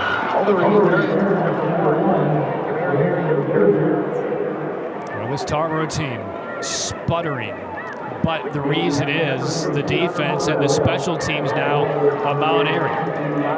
2 official punt blocks. One was a nick, and the last one was a legitimate full-fledged punt blocked by DJ Joyce. And it's a 20-point deficit facing Tarboro. Another Viking kind of hobbles off to the sideline ahead of this first down play. And things have to start right now for Tarboro. Quick handoff to the edge, and not a lot. A hard wrestling tackle out of bounds by Tyler Mason. He's everywhere, isn't he? Yeah, well, and I just love how these guys play both ways. Each team has multiple guys playing offense and defense, and Mason's a star on the ground, and now he's playing over his linebacker position. Same thing with quarterback Ian Gallimore. I mean, these guys are smart players, but they want to be out in the field helping their team. Pickup of 4. It was a bruising 4-yard pickup for the freshman McDowell. And markers again. This will force Tarboro back. And again, they have not been in sync since the opening kickoff, to be frank. And this is an area, like, you just have to clean up the penalties, the mistakes, and give yourself a chance. And that's the frustrating part for Tarboro. These mistakes are just compounding and adding up. Prior to the snap, on start, on offense. The second announcement was right. There you go. It's a little cold down there. I mean, this is an unrecognizable Tarboro Viking team to Jeff Craddock right now. Hoping that they show up. But again, the reason that they're looking so fallible today is just this outstanding, comprehensive effort by Mount Airy on all sides of the football. Straight ahead carry to about the 29. And that'll bring up third down and 9. Now, when we talked with J.K. Atkins early in the week, we asked him about kind of what was the biggest question mark of your team coming in, and he said, strangely enough, it was the defense. Right. He said we had a really good defense last year. We had 3 senior linebackers. They all graduated. We weren't sure who was going to fill one of the 3 spots, let alone all 3. But guys have stepped up. Gallimore stepped up. Reed, Burrow has stepped up, and they've had some help as well. The front 4 have been outstanding again today. Getting to the edge for one of the few times and nosing forward McDowell Moore, but he's going to be a couple of yards short. Jay, I'm not surprised here if Tarboro goes for it on 4th down. Yeah, and you may have to take some chances and risks. Looked like he maybe could have gotten to the outside, but a nice job, again, hustling on the backside, the defense. Multiple guys coming over to make the tackle. Here's all we need to know. Early 3rd quarter, the 2-time defending champs are down by 20. They have 3 first downs all game, 4th down, your own territory, and here they go. They need 2. Under center Lewis, handoff, cut back, and the freshman McDowell Moore makes a man miss, and a very critical first down pickup for the Vikings. And that was huge, and you can see the talent. Just a little bit of a crease. Watch McDowell Moore, how quick he is. One cut, make a man miss, run through it, boom. Make another guy fall, and you get to midfield. Well, that was Gallimore who just missed the tackle that would have stopped him short. And now let's see if that frees up the Vikings. Yeah, a little bit as Lewis tumbles ahead to about the 40-yard line, pick up a 3rd seed. Those are the 2 biggest offensive plays back-to-back all day for Tarboro. And positive signs. I mean, still a huge deficit, but this is what you want to see. Your quarterback running through tacklers. And now we get a timeout taken by Mount Airy. I think they sense a little sea change here for the Vikings. For the first time, the Tarboro fans are on their feet, feeling good and supporting Tarboro. That's our first time out of half. But to your point, Jay, we're now beginning to see, it's hard to see what wrinkles you can throw in for this type of Tarboro T offense, but we're beginning to see it. Spreading things out, a little misdirection, and a couple of different offensive looks that has kind of caught Mount Airy a little bit on their heels. Well, all it takes is, in this running game, getting to the next level. You make one man miss, and then you can explode. And this Tarboro fan base, they've been quiet, but this is a great crowd that came to support the team, and they've just been waiting for something, anything, to get them going. And they've got a couple positive signs going here, and still, I mean, plenty of time in this game, and Tarboro has been fantastic on offense. Not today, but throughout the season. They know how quickly they can score. So College Foundation, North Carolina, 1st down, helping you plan, apply, and pay for college. Official halting play, wanting to make sure that the ball is set, teams are ready, no more subs. Now the play clock kicks down from the 40-yard line in Mount Airy territory. Lewis, a little slow handoff, and this is Satterfield up the left side, and takes it down to the 21. There's life in the lungs right now for Tarboro all of a sudden. Watch this play fake. The counter, Lewis kind of just bent the knees, hesitated, and then hands the ball off to Satterfield. Now a 6-carry explosive run. Tarboro looks good on the drive. They had 3 first downs in the first half. Tarboro has 3 on this drive. First down after an 18-yard pickup and a big hit against McDowell Moore. And he ran into a wall. And that was the same play as the counter, just to the opposite side. There was no fake out, though. Look at that shot and that's from Gallimore. What a player. No gain. He can feel it. Well, good thing he's a left-handed quarterback. He's feeling that right shoulder. He knows to hit with that right shoulder to keep the left one. Second down, toss. McDowell Moore can't get the corner. Still on his feet, though. Tough to bring down.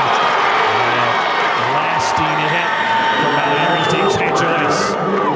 Well, I'll tell you, kind of a hidden aspect of this game is the perimeter blocking and also the defensive backs shedding the blocks on the outside. And Mount Airy, for the most part, has been so good today, just being physical, getting off those blocks, because it's tough to make a tackle out in space. 3rd down and 8 from the 20. Lewis will throw into double coverage. Incomplete. Trying to catch him by surprise, looking for Isaiah Jones in the right third of that end zone. Well, fourth down.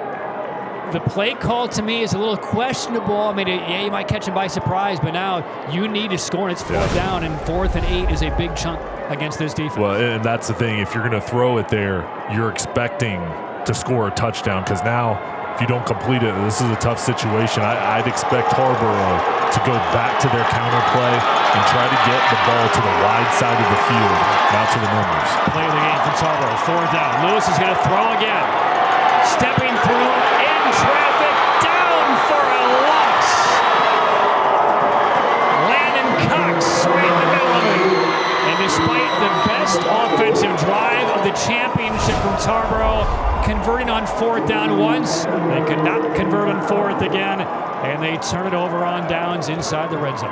DJ Joyce came out on the edge along with Caleb Reed to get the penetration. Landon Cox, the senior, who's so good playing center over on the defensive side, cleans it up and stays right out on the field. Well, there was a loss that pushes it to the 25-yard line, which is where this Mount Airy drive begins. 5:48 left, third quarter. Gallimore hands it off, straight up the middle for maybe 1. You know, Patrick, I'll tell you though, for Tarboro, you saw something on offense though. At least you had some positive signs that you could move the ball. Now you're going to have to give your offense the ball back, and this defense is going to be important to get off the field. You saw signs, yes. Mount Airy's defense stepped up again. The problem is the way this game has been flowing along, you might have 3 possessions left. Yeah. You now need to score on all 3. That really might be it. I mean, you're going to have to execute and score touchdowns, because Mount Airy is going to eat up this clock. Toss, Mason. Close to the first down. Might be a little bit short. Well, he's been impressive on both sides of the ball. He's getting college recruiting attention. Campbell in on him. More offers on the way after this performance today. As a matter of fact, J.K. Atkins told us earlier in the week that Mason, he wanted to be a wide receiver.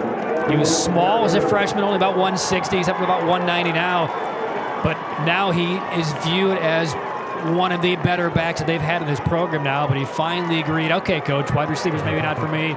Get a little more offensive touches and focus in the backfield. Appalachian State in on him as well. It's 3rd and a short 2. And the play clock has expired. Did they get a timeout before the flag was dropped? That's a big delay on the offense. 5-yard penalty. Remains 3rd down. One of the few mistakes Mount Airy has made today. Because now it's 4th and 7. You don't pick up the first down, you lose an opportunity to take maybe this third quarter down to the to triple zeros. You need to convert 3rd and 7. The important defensive play for Tarboro. They all will be on 3rd down. Gallimore out of the gun. He'll throw across the middle. Trouble! It's picked off! And it's picked off by Omarion Lewis. Zigzagging forward inside the 20.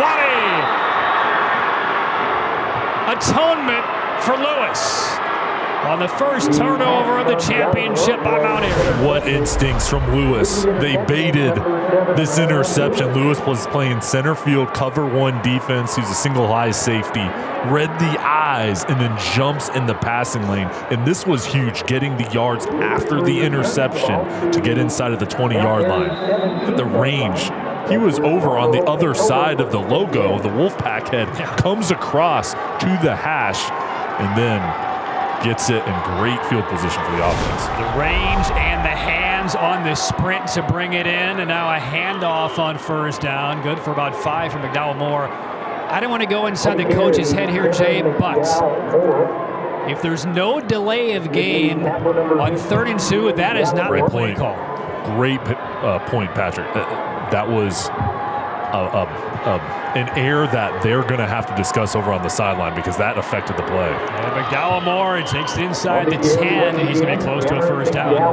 Might be about a half-yard short. And again, you've got a 20-point lead, but these miscues, you miss the extra point, You have that penalty, and it adds up, and it builds to the Tarboro side if they can make a comeback. There's a growing crescendo on the Tarboro sideline and with their fan base who made the trip over from Tarboro.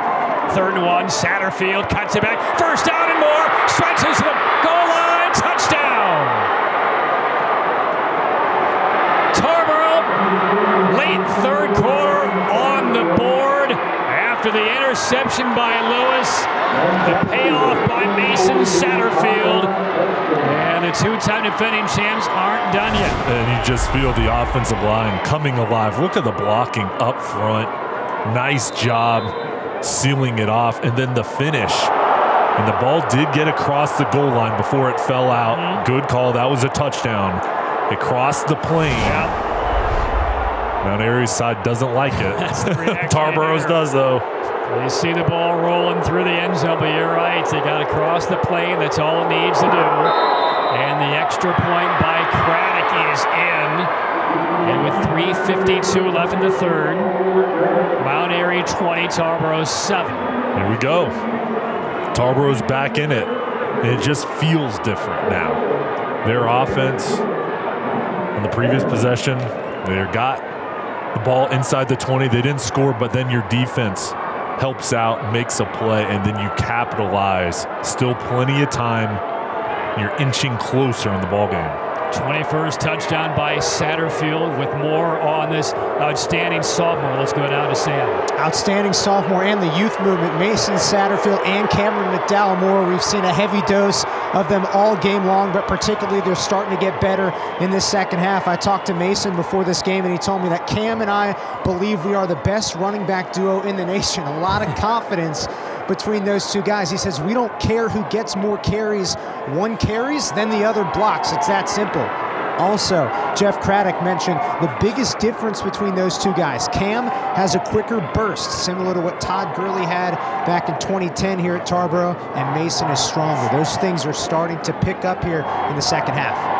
Yeah, thanks, Sam. I did joke with Coach Craddock earlier in the week about that comment made by Satterfield, by the best running back duo in the nation. And after I got it out of my mouth, Craddock just started laughing. He's like, yeah, it's a little exuberance of youth. They are very confident in their abilities, and they will be churning up yards, thousands of yards over the next few years in the Tarboro backfield. 20-7, Mount Airy. 3:52 left 3rd quarter. Craddock will kick it deep. And on a hop, returnable for the Granite Bears. And not a lot on the return.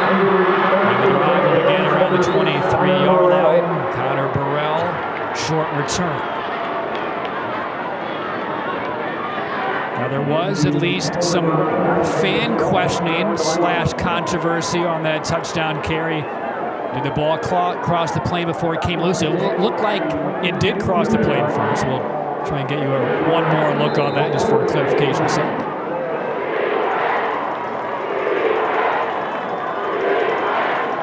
Three minutes, 45 seconds left, 3rd quarter. Kind of reply what we see now from Mount Airy. They've been in charge all game long until about the last 3 minutes. Toss, Mason. Room on the left. Slowed down and finally taken down. So maybe 4 for Mason, a play that looked like it had big yardage in front of it. Nice play fake up the middle. Triple option, so tough to defend. An outstanding block on the outside from Fonville, number 1. Now it's all about 2nd and 3rd down for this Tarboro defense. They've been loading the box up, playing 9 inside to try to slow down Mason. It's a nice play by Shermadra Clark, fending off that block, scraped it off and making the tackle. They limited the gain to 4, 2nd down. This is Reed, sneaks through, up the sideline, and then thrown down. 1st down yardage for Caleb Reed. No penalty marker came in at the end of that tackle. And Logan Fonville, number 1, with a nice block again to seal off the edge and allow Reed to get to the outside. 43-yard line. And another College Foundation of North Carolina 1st down, helping you plan, apply, and pay for college.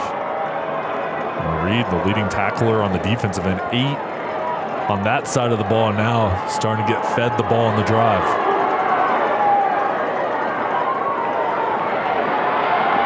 chase it again. Sprints off the left, close to midfield. He'll pick up 5.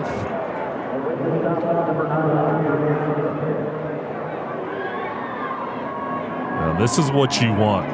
Just keep that Tarboro offense over on the sideline. Gonna slow down this game, use this clock, and gain control back running the football. Under 2.5 to play in the third. Mount Airy with the football and a 13-point lead. In motion is Revels.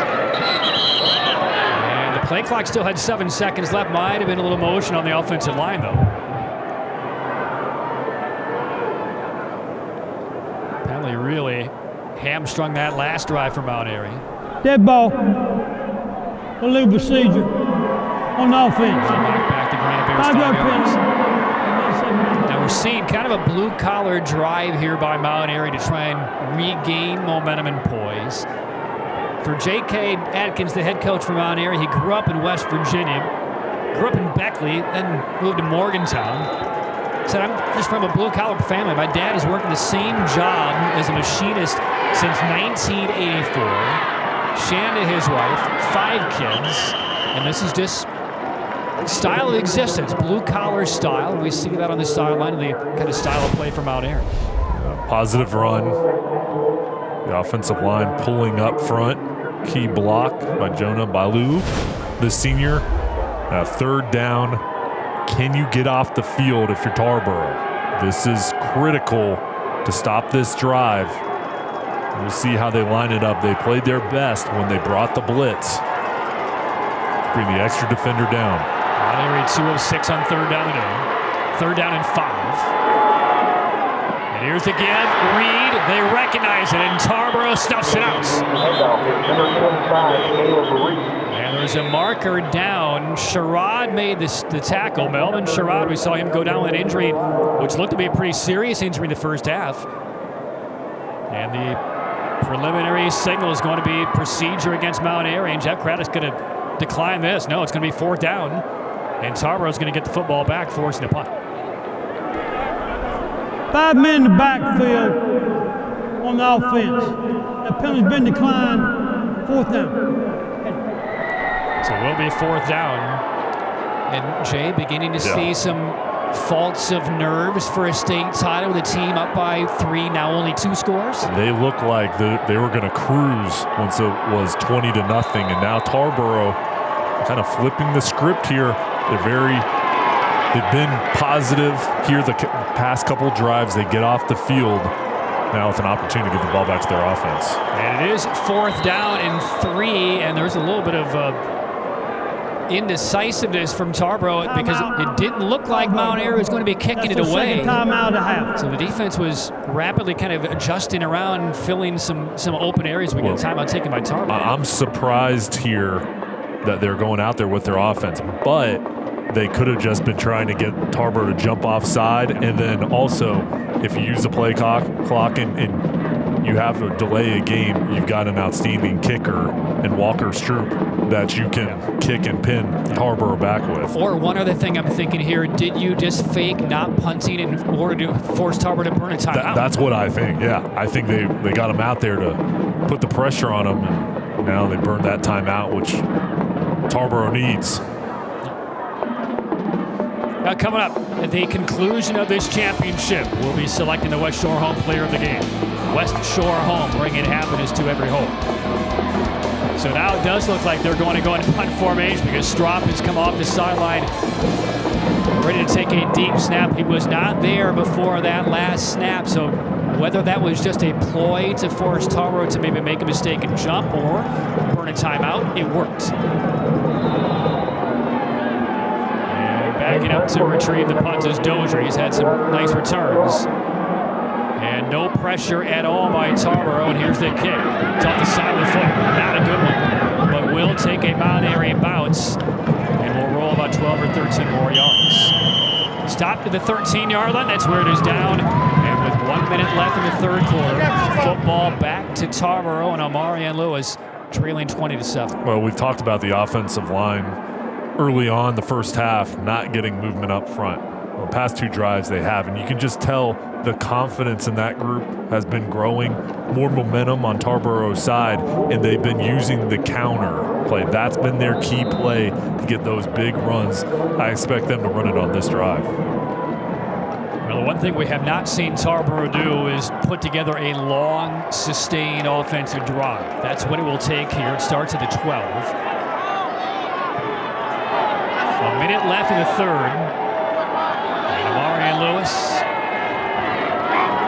under center. And a toss to the right. The speedy freshman, McDowell Moore, spins around, gets beyond the 15. We'll mark him at the 17 with forward progress. Very good first down yardage for Tarboro. And that could have been a bigger run.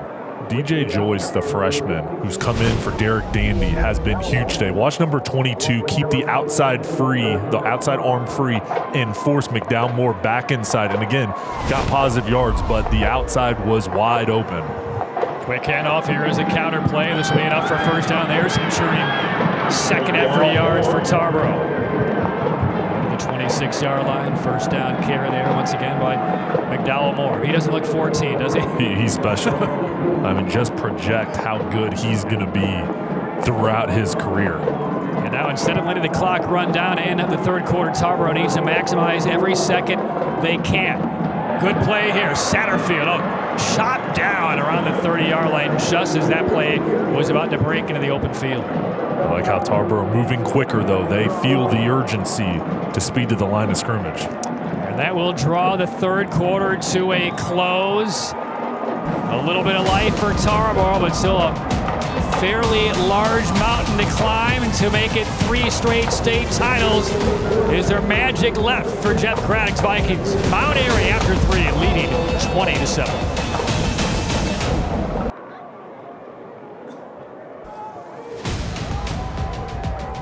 Carter Finley Stadium in Raleigh, site of the 1A state football championships. The Mount Airy Granite Bears are 12 minutes away from destiny. Second down carry for Tarboro, trailing by 13 to about the 32-yard line. The carry by the freshman Cameron McDowell Moore. And it's third down now for Tarboro, and you see correctly on your screen, only one timeout for the Vikings. They burned one early in the third quarter, one late in the third quarter. That might come back to haunt him. Third down. And McDowell Moore spun around. And to about the 35. And that's going to be about a yard short and brings out the third fourth down play we've seen from Tarboro in the last 2 possessions. And you've got to go for it. Ian Gallimore with the initial hit. Watch 15 at the top of the screen right there with the lick. And then his teammates come over to help out. What a great surge, though, by McDowell Moore to get even that close to first down. Yeah, good effort. 9 tackles for Gallimore, the quarterback. Vikings need a yard. The keeper. And surging forward for the first down is Lewis. He caught the defensive line a little bit flat-footed. Big first down. Drive continues. Lewis is a big kid. He's 6'3", almost 190 pounds. Jeff Craddock talked with us about his potential at the college level. He's going to be a safety, and schools are looking at him on the defensive side, but he's showing his leadership. That's a tough play in a moment where you have to have it. He just jumped right over the pile. Hardee's first down, brought to you by Hardee's. Breakfast just got better. Hardee's new Super Biscuits are now available until noon on weekends. Loss of a yard there, and potential loss of one of the key backs for Tarboro. Satterfield's on the sideline with more on that. Here's Sam. Just a moment ago, Satterfield was getting worked out with his left leg, laying down. He's now up, walking around, as you can see, but he is not out there for this drive at the moment and was drinking a lot of fluids as well to try and stay locked in. Yeah, thanks, Sam. I saw him hobble off the field a couple plays earlier. Maybe a cramp issue with Satterfield. Second down, toss to the right side into the open field. And beyond the 40, so about the 42. And that's, again, McDowell Moore, and we'll bring up third down and 6 for Tarboro. A couple of minutes have gone by already in this fourth quarter. And I like that play call, though, with the pitch to get the ball outside. Allow McDowell Moore to go to work. Now, again, you've got 2 downs to pick up this 6 yards. That's in the back of your mind if you're Tarboro. Number 24, Satterfield, is back on the field. Line of reach is 48. on the Tarboro side of the field.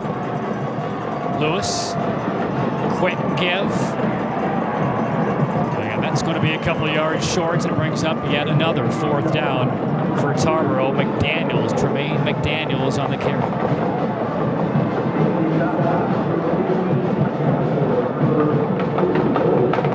So with the cramping issue of Satterfield, which has now been confirmed, we see more of a decoy out here on 4th down. You put it in the hands of the freshman.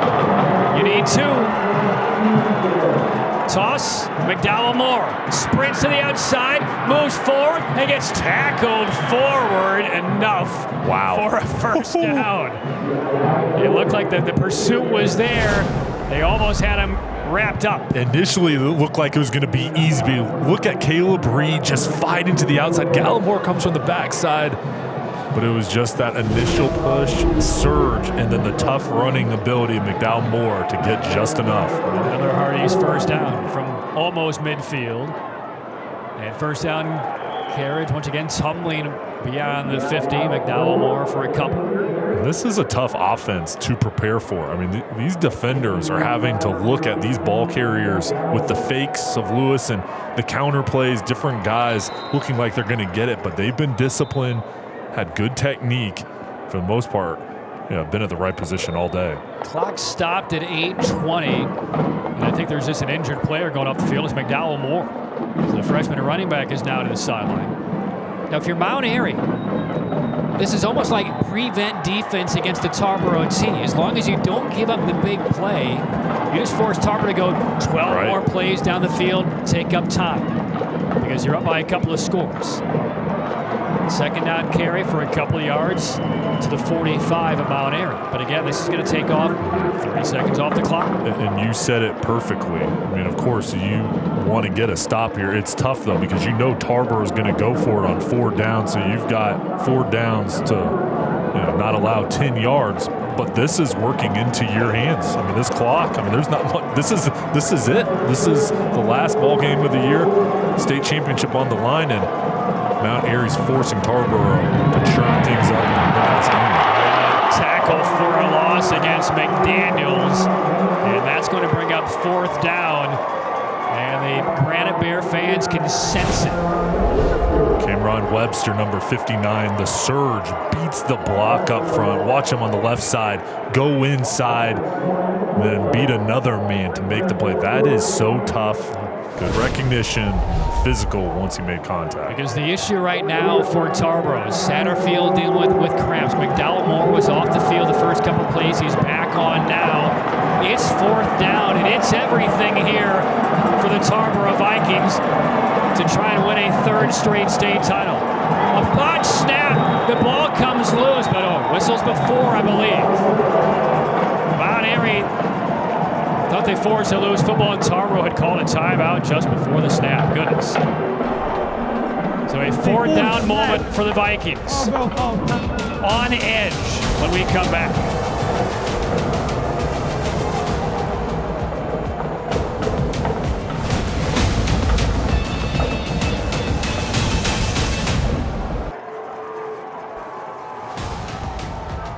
Well, the dynasty for Tarboro is on the line right now. This is a 4th down and 5 situation for the Vikings. 80-3 in their last 83 games. That includes 4 state titles. They're down by 13 midway through the 4th. 4th down, they toss. This is McDowell Moore dancing, moving forward, evades, spins, and converts the 1st down. Those are freshman maneuvers. Who's holding the joystick? Wow, watch this. Just watch. That's special talent. I mean, it was not there. The game was going to be over if he doesn't pick that up. He made 3 or 4 cuts there that NFL guys, you don't see them make. Knocked down after a short yardage gain there. Tarboro, prior to that botched snap, used its final timeout. Saved the opportunity to win the game, though. And McDowell Moore with just a phenomenal conversion, 4th down. But again, the odds are not in their favor right now. Some channel best Hunger Games impersonation. Here's McDowell Moore, kind of bangs into his own lineman, drives him forward. It's about the 32. The ball came loose. Ball may have come loose, and it's picked up by Mount Airy. And out of there with it, Walker Strong. And the dynasty may be over. McDowell Moore gave it up, and Mount Airy has recovered. Straup with the hit, and then he recovers it. Oh, and the anguish on the sideline for Cameron McDowell Moore, who has won over so many fans in this game for a 14-year-old freshman. I don't know if Tarboro would be here without him, but he's being consoled on the sideline. 5:58 left, fourth quarter. Mount Airy forcing a turnover with a 13-point lead on their way to a state title.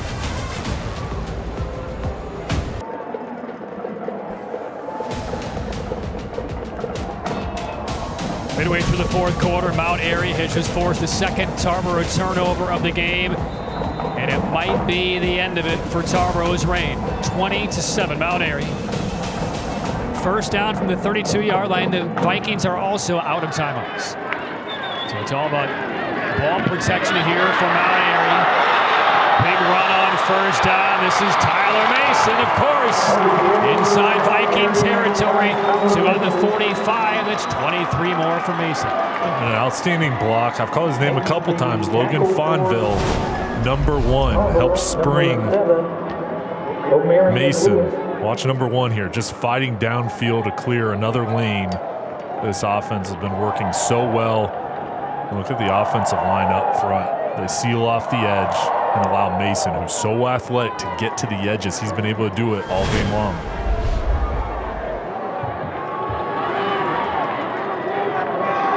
Under 5.5 to play.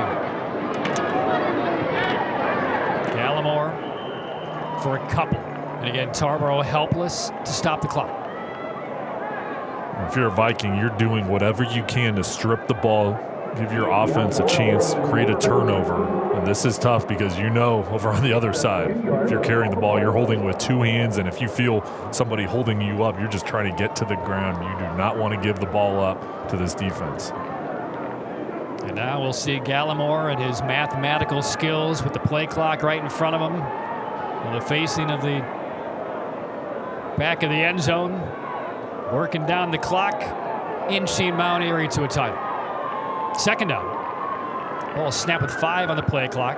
Toss. And again, Mason pushed out of bounds. Late marker comes in. And this might be a hole on Mount Airy.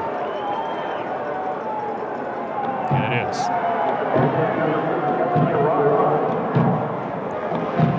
Well, we talked about the tradition over the years because, Jay, you and I have called a lot of the Tarboro State Championship games. There's a huge sense of community pride with Mount Airy and its storied program. Again, Mount Airy has won 7 state championships. The first one prior to the Second World War in 1935. Their last was in 2008 over Williamston. Well, there was a business associate in Mount Airy that paid for all the tickets for the community, for all their fans, not just last week in the regional final, but today as well.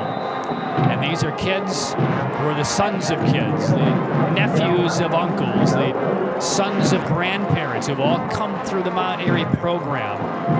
And their dreams over the years are to have the MA on the helmet. That's one of the things that Jeff Atkins told us. It was such a point of community pride for Mount Airy. And there's a handful of snaps from restoring more community pride with another state championship trophy. Yeah, that's one of the best parts of covering these games, just seeing the impact these teams have on everybody and how these fan bases come out and support. And when we got here today, each team had fans tailgating before the game. I mean, it was just a really cool experience to see everybody coming together. And this is like a college game here at NC State with both fan bases coming out. All right, 13 seconds on the play clock. This is third and about 14. And again, Gallimore's going to take his time. There's no chance this ball's going through the air, right? Handoff up the middle, big yardage, and first down yardage, and state title yardage for Tyler Mason. On a 3rd and 16, Mason blitzes through the defense and ankle tackles for almost 20. And that is going to shut the door on Tarboro's reign. Well, he's been so good today, and I just love the style of his game, the way he runs through contact. Only a junior. Just think about the momentum this season, this ball game, what he's been able to do, how he's going to carry that into next year. And good for another Hardee's first down. Breakfast just got better. Hardee's new Super Biscuits are now available at noon on weekends. And we get a stoppage in play, and a timeout has been taken by Mount Airy. And let's go to our West Shore Home player of the game, brought to you by West Shore Home. And Jay, it's going to be Tyler Mason. Yeah, 21 carries, 131 yards, and the first of his 3 touchdowns. Special teams, he was making plays. He's so good when the ball's in his hands. His team trusts him. So much confidence with his game. Down near the goal line, showed us his power. When his team needed him to take over and control the clock, control the line of scrimmage, he did it. I mean, he had a special game today and been a big part of why Mount Airy's going to win. And he needs 9 more yards to finish with 2,300 this season. He has 49 touchdowns, including 3 in this state championship game. With more on the community aspect at Mount Airy we were talking about a moment ago, let's go downstairs to Sam. Yeah, you can add on that with Ian Gallimore. His mother, Abby, is the athletic director at Mount Airy, and Ian's dad coached Ian at the middle school level, and they just Ian spoke very highly of the community around Mount Airy. He said, growing up playing football here, you idolize these varsity players, and here he is a couple of minutes away from the state title. First down carry to about the 25-yard line. It's Caleb Reed. You know, every level of high school football in the state of North Carolina has something unique and something romantic to it, right? You got the 4A, it's all the big schools and the huge visibility and exposure. For 1A, it's all about those small towns knitted together by a few thousand fans, maybe 100, 150 roaming your classrooms and your hallways. But again, it's that connection for the small towns. This is what they live for. These Friday nights in the fall, and hopefully a Saturday in December.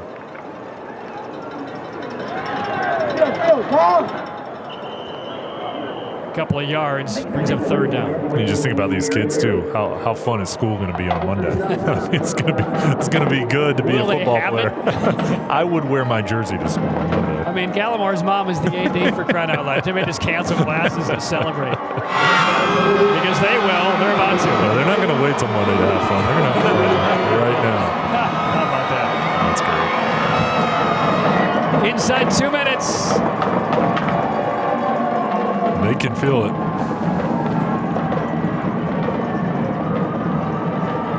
And again, for this Mount Airy squad, almost all of their skill players are underclassmen. We could see them right here again in 12 months' time. And that will be enough for a first down. And now Mount Airy sideline starts to celebrate. Get to our West Shore Home play of the game. A big one, special teams for Mount Airy. Yeah, block kick coming off the edge. The freshman is DJ Joyce, who's had a big game.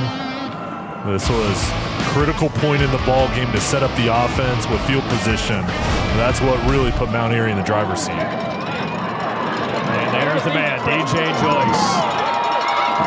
What a huge spoke in the wheel he has been for Mount Airy in this one. It's just going to take perhaps only one more snap. The kneel down by Gallimore. They will need to snap it one more time. And then the party starts down here.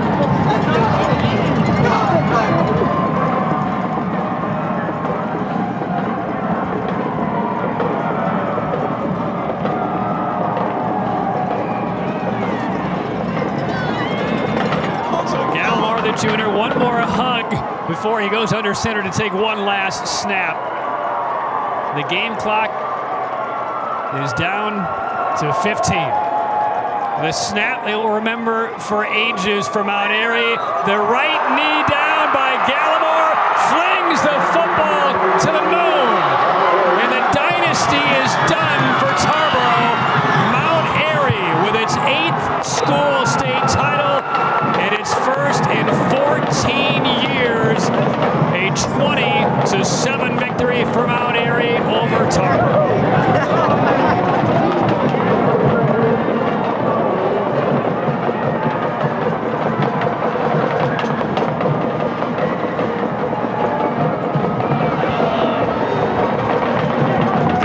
Gets the final snap. Patrick had 14 tackles on the day playing defense. He was huge. So many pieces of this team really played their best today. And, they have so much emotion, all the work they put in this year to culminate in Raleigh at NC State. You get a trophy, and that's why it's so tough on the other side for Tarboro, because they wanted it. It just wasn't their day, but credit both these teams on a great year. When the reign began for Tarboro 5 years ago, it was a 32-7 bashing of this Mount Airy team.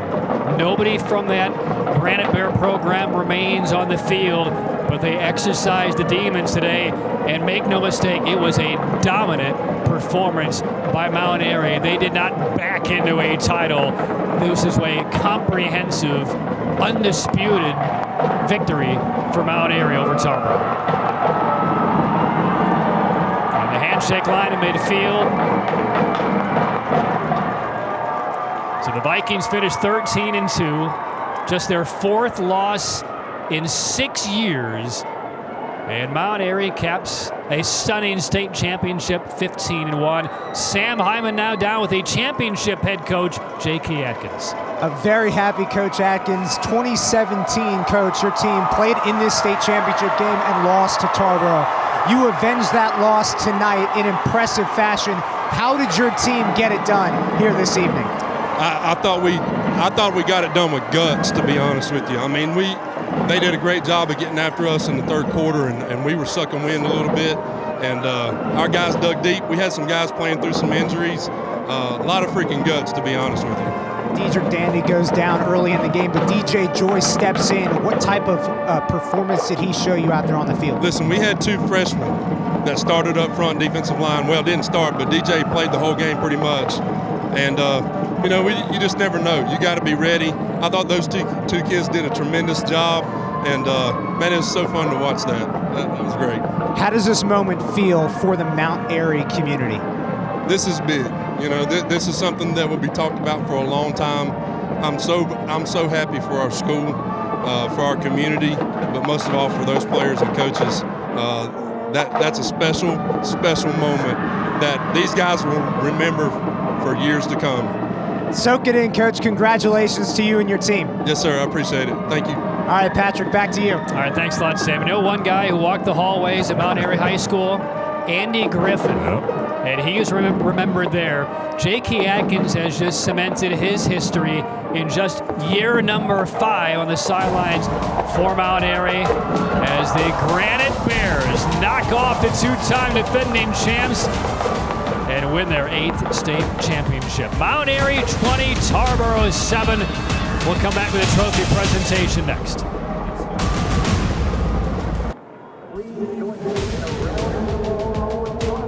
Well, this afternoon, early evening in December 2022 will go down in history for Mount Airy, the players, the staff, the fans, the community. Knocking off Tarboro 20-7. Patrick Enos, Jay Sohnholz up here in the booth. What's your takeaway? What's the party going to be like in Mount Airy, Jay? Well, it's probably going to start here. It may not go to Mount Airy quite yet. They're going to celebrate in Raleigh for a while, maybe even stay here tonight. But what a fun moment for everybody involved with the program, the community, and for Tarboro on the other side.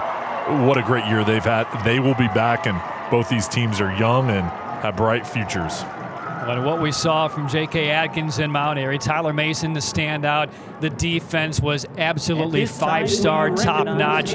Ian Gallimore, who's just supposed to direct the offense, not make any mistakes, played almost a mistake-free game today. And They did the rest. Special teams was outstanding. 20-7 victory for Mount Airy. There's their banner for the first time in 14 years.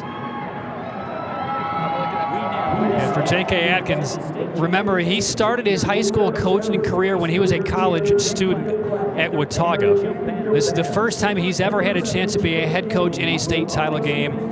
And what emotions must he be feeling when he's on that bus ride back? What an accomplishment, and a whole lot more forthcoming for him. Well, this whole week, the build-up to this ball game, you go through the playoffs, you get to the final stage of it, and all the preparation, and then it pays off. Yeah. Father of 5, family is here, West Virginia native.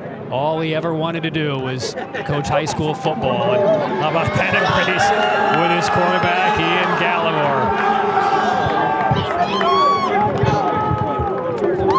Might need some scotch tape or duct tape for that banner. That was an aggressive takeaway by Gallimore. And as we mentioned with this Mount Airy squad, skilled players, a lot of linemen, a lot on the defensive side because they played both ways, juniors or younger. And we saw many of them step forward, and DJ Joyce was one of that crew. And also capping a tremendous year with 49 touchdowns, junior running back Tyler Mason.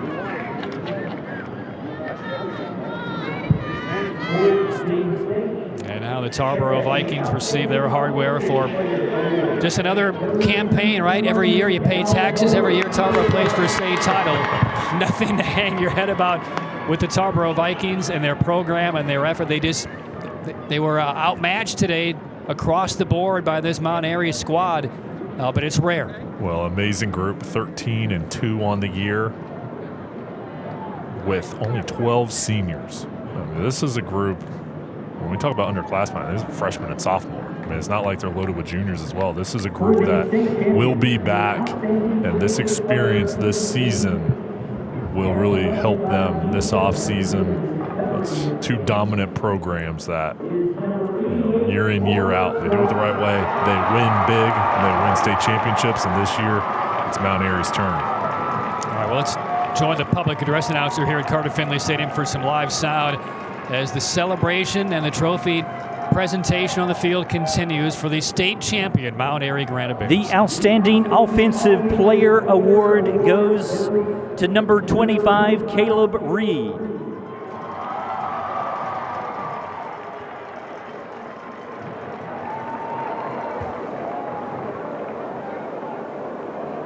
Ladies and gentlemen, there were many outstanding individual performances in today's NCHSAA State Championship. However, one stood out, and this individual was selected by a panel of media covering today's game as the championship's most valuable player. The most valuable player for this NCHSAA State Championship is from Mount Airy, Tyler Mason.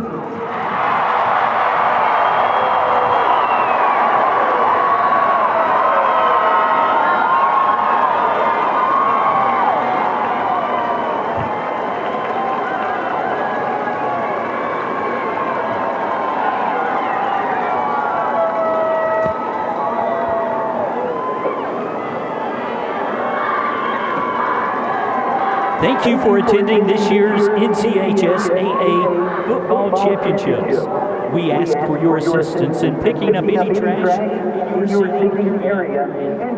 20-7 the final. One last everlasting photo op for those three outstanding Mount Airy Granite Bears. A return to glory for Mount Airy. First championship in 14 years. Congratulations to them. Well, all of us would like to take a minute to thank all the great folks of the North Carolina High School Athletic Association and these broadcast sponsor partners. West Shore Home, North Carolina Department of Health and Human Services, College Foundation of North Carolina, Hardee's, Talk It Out NC, NC 529, and Ingalls Markets.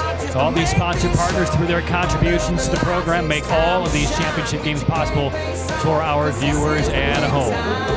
Again, your final score in the 1A state title game. Mount Airy knocks off the two-time defending champions Tarboro Vikings by a final score of 20-7. For Sam Hyman on the field, Jay Sohnhalter, my partner up here in the booth, and our entire crew, Patrick Keenis saying enjoy the rest of your weekend. Congratulations to the 1A champion, Mount Airy Granite Bears, 20-7 victories over the Tarboro Vikings. Good night from Rob. Work so hard just to make